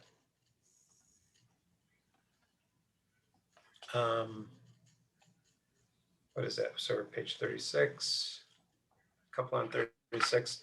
Then we jump up to, so we're here right now, and we're now going to be jumping quite a bit to page 61, to the sub area stuff. So if, Jan wanted to solidify this idea of potentially allowing residential, high density residential within the Jackson Road overlay, but I do address that. I added quite a bit of that language in the sub area section. So it's probably more appropriate to talk about it where we're going. So it's getting late, people. my mind is frying. So on page 61, we'll hit this easy stuff first. We added, this map was kind of hard to see property line. Well, there's no property lines. So if you look close, it's kind of hard to see on this map, but this now does, we turned on one of the layers that showed property lines. So now you've got, so that's all we did on that page. On page 62, you'll notice at the top in the heading for like Mill Creek sub area, we added the acreages to each of the sub areas. This was just a request. If I did it this way, maybe it's more helpful in the table, I don't know, but this is, I added in every sub area at the top of each discussion, I put in the acreage. We didn't have that before. Let's see where we're at, page 61. Page 62. Okay, so that was the sub area, that was the property, the acreages. Page 66.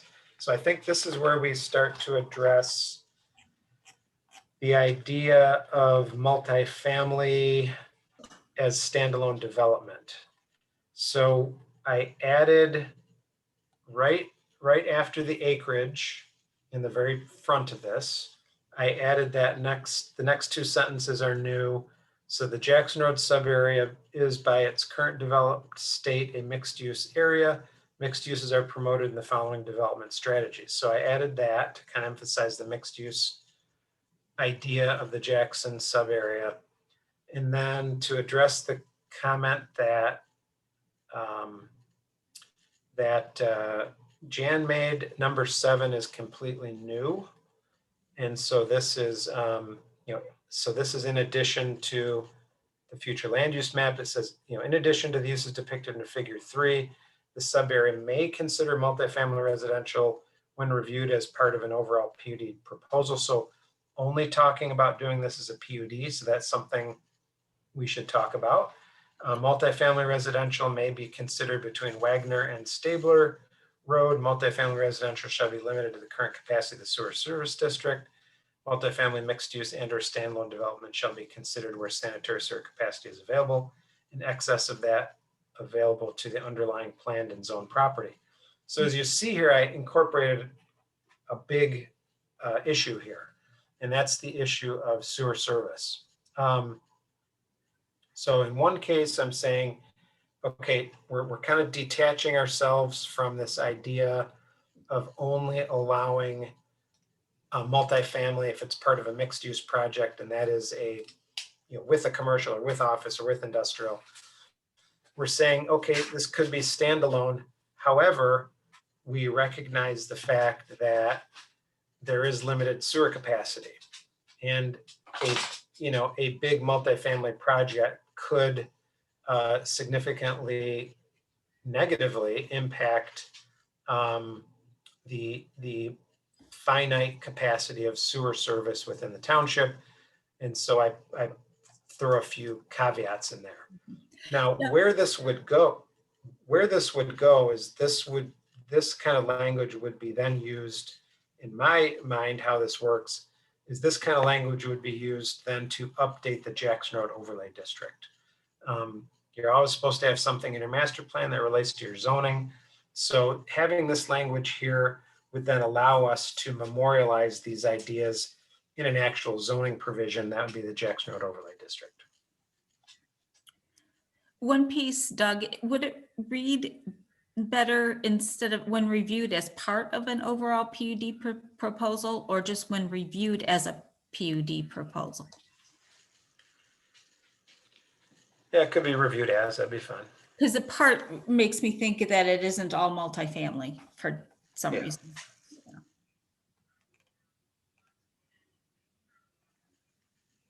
Yep. So that introduces this idea, and it also provides some caution that while we would like multifamily, we have to be cognizant of the limitations of the sewer service district. Incidentally, on this topic, we had a meeting with the Woodview folks about their public input or public benefit part of the PUD and things that they may be willing to, add to make their project, more palatable to everybody. And the idea of sewer capacity came out. And I believe Matt Parks indicated that one project alone could take up to 50% of the available capacity that the township has in the sewer service district. So that's something to consider while we have this idea of promoting multifamily for all of the reasons that we've talked about in the past about having mass transit, having a good, bicycle system and sidewalks and trying to cluster development in certain areas. There's also the reality of a finite sewer service capacity. So, while this could be our desire, there are some bumpers that we have to recognize.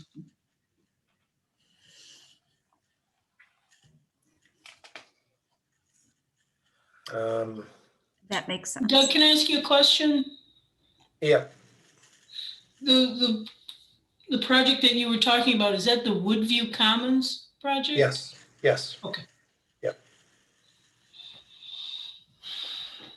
Yeah, we have a contract with the city, and this is a really important point when we're talking about land uses is we have a contract with the city of Ann Arbor to allow X amount of flow, whatever that, I can't tell you what that number is, but there's a limit. There's a number that Scio Township can put into the Ann Arbor system. And the township has divided that limit to a certain quantity pretty much for each of the properties in the Jackson Road corridor. So if you're developing a piece of property in the corridor and you're developing it per, I'm giving a very broad generalization, but this is fairly correct to what I'm going to say.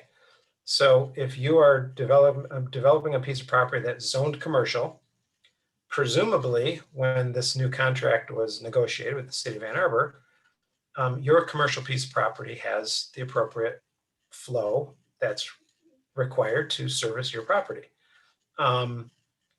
Some properties will do less, and so then the township might have a little surplus. However, if your property is zoned office and now you want to do a multifamily project, you were not assigned sewer service or sewer capacity for a multifamily project. You're assigned sewer for an office project, assuming the property is owned office. So now the applicant has to request of the township board an increase in flow, or an increase, sometimes they call it REUs, which stands for residential equivalency unit, which is the sewer required to service a single home. So that, I mean, that's not necessarily a problem, but every time one of these properties goes beyond the capacity or beyond the REUs that were allotted to each particular property, they have to ask the township board for additional flow. So that's, I probably spent way too much time on that topic, but that's one of the things we have to consider. I think I agree, and that's why I put it in the master plan, that we should be promoting multifamily within the Jackson Road, or higher density residential within the Jackson Road corridor. But there is a limit that we will reach by doing that. Doug, and I think maybe the other commissioners aren't aware that the last sewer contract that was negotiated took 5 years, about a lot of patience and now it's kind of locked down in as far as the district. And if we run out of capacity, it's kind of a big deal. Yeah, and we have to make sure. Yeah, I'm sorry, go ahead. No, I didn't want to interrupt you. You go ahead. I was just going to say, we, when we make these kind of decisions, when the township board and so on and so forth says, to places like Woodview, for example, they are asking for more sewer capacity than was, planned for that piece of property. And that's fine. We have the capacity now. But what you always have to make sure is that there are properties within the Jackson Road corridor that, are in the district, and they have the right to a certain amount of sewer. And so you get to a certain point that you got to make sure that the properties that are properly zoned, properly planned, that have, that might be vacant or underdeveloped right now, they have a right to a certain amount of sewer, and you want to make sure you're not giving that capacity to some other project. So that's the only point, the other point I wanted to make. I would just ask this: how do we? I presume somebody's keeping track of usage. Yes. Within the township. Okay. Yeah, township utility department keeps track of that, as well as OHM township attorney, or the township engineer. I'm sorry. So this is just for a little background information. I don't know if the township wants to go down this road, but the way the city does it is, if you're adding flow to the sanitary sewer, you're going to mitigate for it. So, any additional flow, you're going to, there used to be programs that you disconnected footing drains that went into the sanitary sewer. You can install low flow toilets, at an apartment complex to reduce it. Or now we have a calculation, you're going to pay into a fund. So any type of additional sanitary sewer flow that's going about beyond the capacity, you're going to mitigate for it. But again, that's how the city does it. I don't know what the townships, if they want to go down that road. Yeah, I don't know if the township has as much to mitigate. That's it. Doug, if I may, this is Sally. I know you guys can't see me. Chris, the township used to have a footing drain disconnect program, especially down in the WISD district in the southeast corner of the township. But since then, the township has been doing a lot of manhole and sewer piping rehab, and they've made their system pretty much as tight as it can be. We recently did a new metering study just to help figure out what exactly capacity is left, because the last metering study was done 12 years ago. So we are working through that report. We should have that for you any day now.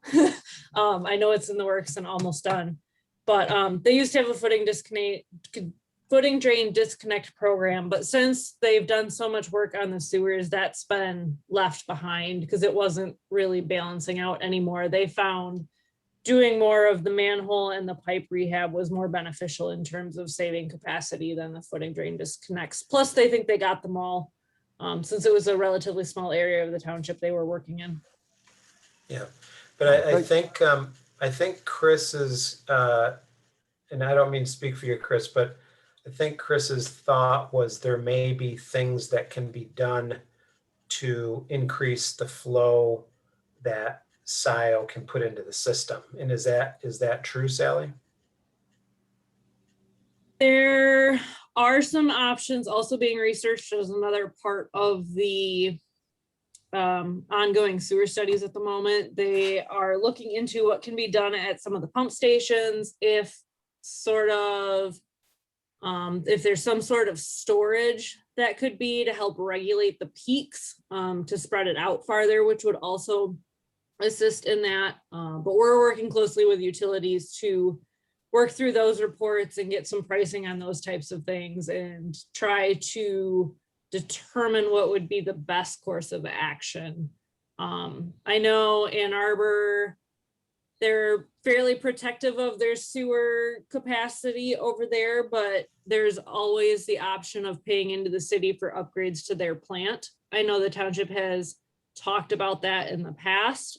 So there are some options we can consider yet to increase that available capacity. But as Doug mentioned, you'd have to go through a new contract negotiation regardless, I believe, because they do regulate that based on daily flow.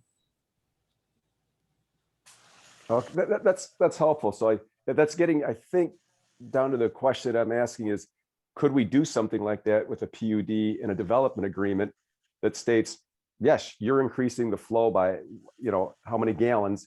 So you're going to mitigate, and there's a formula, and you're going to contribute to the township X amount of dollars to upgrade, whether it's for downstream pipes or to the plant. I'm just curious if we could even do. I mean, it's probably more of a legal question, honestly. See, Chris, at the same time, there are people that own vacant property in Scio Township who've paid taxes on it for decades, who seem to be somewhat entitled to use the sewer, and to always say that we're going to charge the new people. You got here earlier, so you don't have to pay, but now that you're coming later, you have to pay more. And it's I consider that impact fees.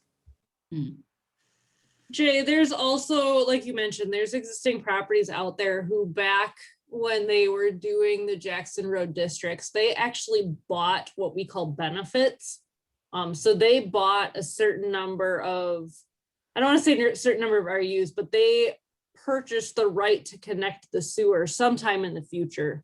So that's part of what we have to look at when we are doing the RU calculations for both new and redevelopment on existing sites, is where are the benefits? What are they currently assigned in terms of RU capacity? And that's why the board has to approve the RU recommendations for every project, whether it's new or redevelopment or existing. That goes through an entire vetting process. And there's some decisions from in the state, from the courts, that kind of regards to that. So Can I ask a question? Does when you buy a parcel, let's say along the Jackson Road corridor, that parcel comes with a certain amount of water capacity or water waste capacity? It depends on the parcel, but yes, most of the time there is some sewer capacity already assigned to that parcel, although there are a number of parcels in the township that have none. That number could be 0 if you buy a parcel. Okay. And is the number that's assigned to that, the flow number that's assigned to that parcel, is that the same? Was that based on the size of the parcel? Is that the same for every parcel? It is not the same for every parcel. It depends on what use is there. The township uses it's based on the square footage of the building. So if it's a warehouse, there's a formula that goes with it. So if there's a warehouse, there's one number. If it's an office building, there's another formula. Okay. There's a bunch of factors. We're actually working right now with Doug and the attorneys and the utilities department to rewrite the water sewer ordinance. And we're looking at some of the some changes to the existing formula to make it simpler, because right now it's very complicated. And So honestly, you're talking confusing. about REUs? Yes. Okay. So if Woodland, so for instance, Woodland View Commons, that PUD, they were allowed to build something different than was originally zoned for, is that correct? Yes. Okay. Well, they're So not if we fully allowed approved yet, them but to, that's the idea, correct? okay, so we allowed them to build something different than what it was originally zoned for and was originally factored in about its flow. Why would we not ask Woodland View to pay for the additional flow that project is going to need? Yeah, we are, right? I mean, sadly, we are, right? Oh, yes, Yeah. that we're currently in negotiations with them on some sort of monetary contribution to the overall, both sanitary and water systems. And that's going to be considered part of their public benefit. So we've been meeting with them fairly regularly to discuss that, but it's still in negotiation. So yes, we are pursuing some sort of monetary contribution to maintenance of the overall system, whether that money goes towards, for example, Liberty Road water main, the extension that's coming up this summer, or if it goes towards pump station upgrades at the Jackson Road sanitary sewer force main pump station. So yes, we are pursuing that. Okay. Yeah, as well as them just simply having to pay all the tap fees. Correct. That's in addition to all of the tap fees.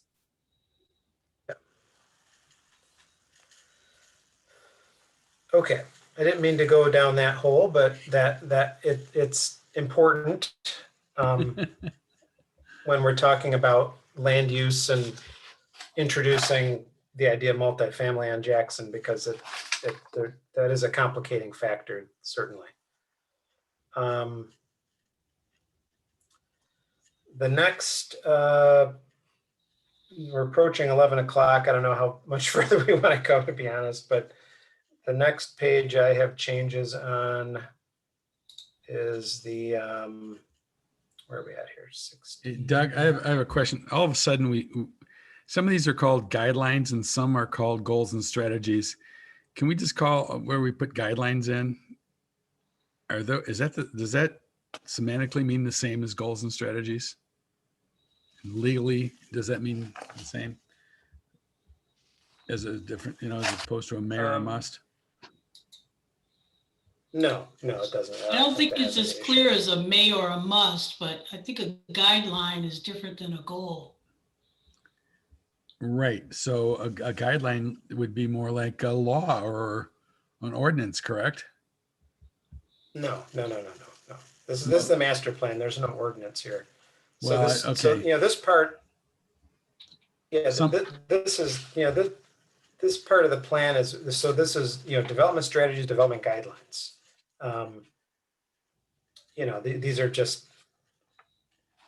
These are supposed to be guidelines. They're strategies. Got it. Yeah, that would hopefully guide us to ordinance language.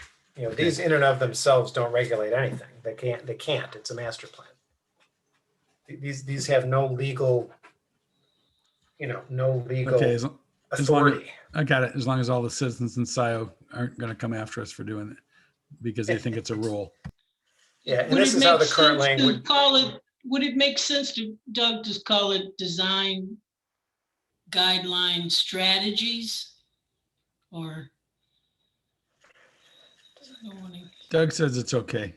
Or the other thing you could say is design guidance instead of guidelines. Yeah, there you go. It's a little softer term. Yeah. Okay, that's fine. I think I'm running out of petrol. I don't have to stop this instant, but I'm not going to make it very much longer. Yeah, we got a lot more to go.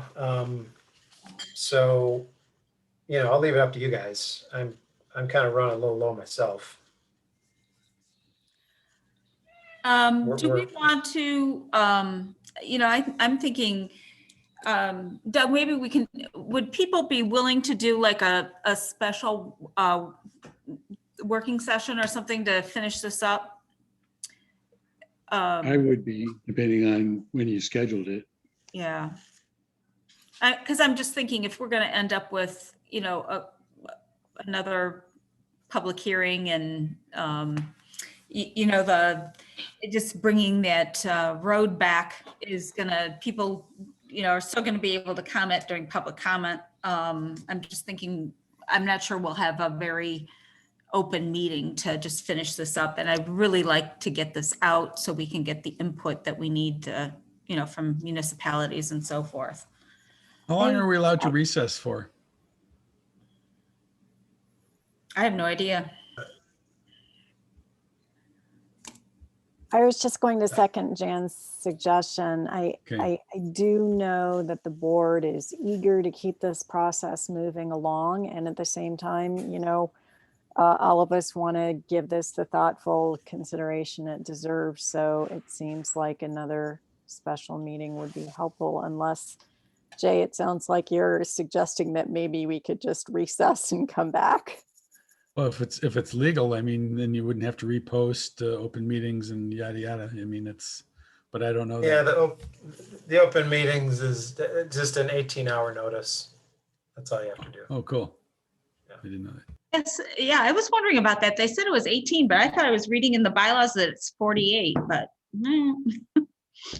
Well, state law is 18 for the posting of a public meeting. I'd have to look at your bylaws. We've done 18. All I know is that's the state law is 18. Yeah. And I don't think that, the fact that this is going to get a public hearing, I don't feel like it's, a huge public issue. Okay. Doug, we'll work with you guys on maybe doing an interim. I guess we could probably do, are people open next Monday night? The Gelman court case is next Monday, Tuesday, Wednesday. So I will have been sitting through court proceedings for much of the day. So I am available, but I will be a little bit oversubscribed. But if that works for everybody else, I will be here. I can meet that. I am available as well. Can we have a goal to be done by 9 or 9:30? Please. Unfortunately, I will be unavailable. I have city council Monday night. Oh, that's Monday won't work. By all means, you can go on without me. And the other thing, would more people be available on the 4th? I'm not. Actually, the 4th is better for me. Okay. Yeah, I'm not available on the 4th. I'm how not about the available. 5th? I'm available. I'm not. Works for me. How about the 6th? Thursday? That's okay. I can do the 6th. 6 works for me. After 6 o'clock, yeah. The 6th at 7? Yeah. Sure. I Okay. think that would work. Yeah. 6 at 7 o'clock. Yeah, we could bump it up to 6. Doesn't have to be 7. I prefer 7. Oh, okay. Just get a little dinner in. Okay. And we will, gosh, let's try and get through this by 9. Set a goal, right? Okay. I'm okay with that. So 7 to 9? Yeah. So we'll get a link, right? Yep. Okay, very good. All right, then. So can we- And then can we- we'll finish any reports or anything that night too, because it's 11. We're done. Yay. And Oh, I maybe like we'll that. have some meeting minutes to approve. All right, so I'm gonna stop sharing. So is there a motion to adjourn? I so move. This Courteau. Okay, Second. okay, moved by Courteau, seconded by Hyde for a motion for adjournment. Any other discussion? How about just, I think we can adjourn by everyone. Aye. Aye. Yay. Aye. Aye. Any opposed? No. Thank you. So Jan, I was looking at the bylaws under section 6.2, change of schedule. It only requires 18 hours. 18 hours, okay, good, thanks. I'm wondering where, I have to go find where I found that at 48 hours somewhere. Okay, good, thanks for checking. Thanks, everyone. Good night, everybody. Good night. Night, Good night, night. everybody. Yep. Good night. Night.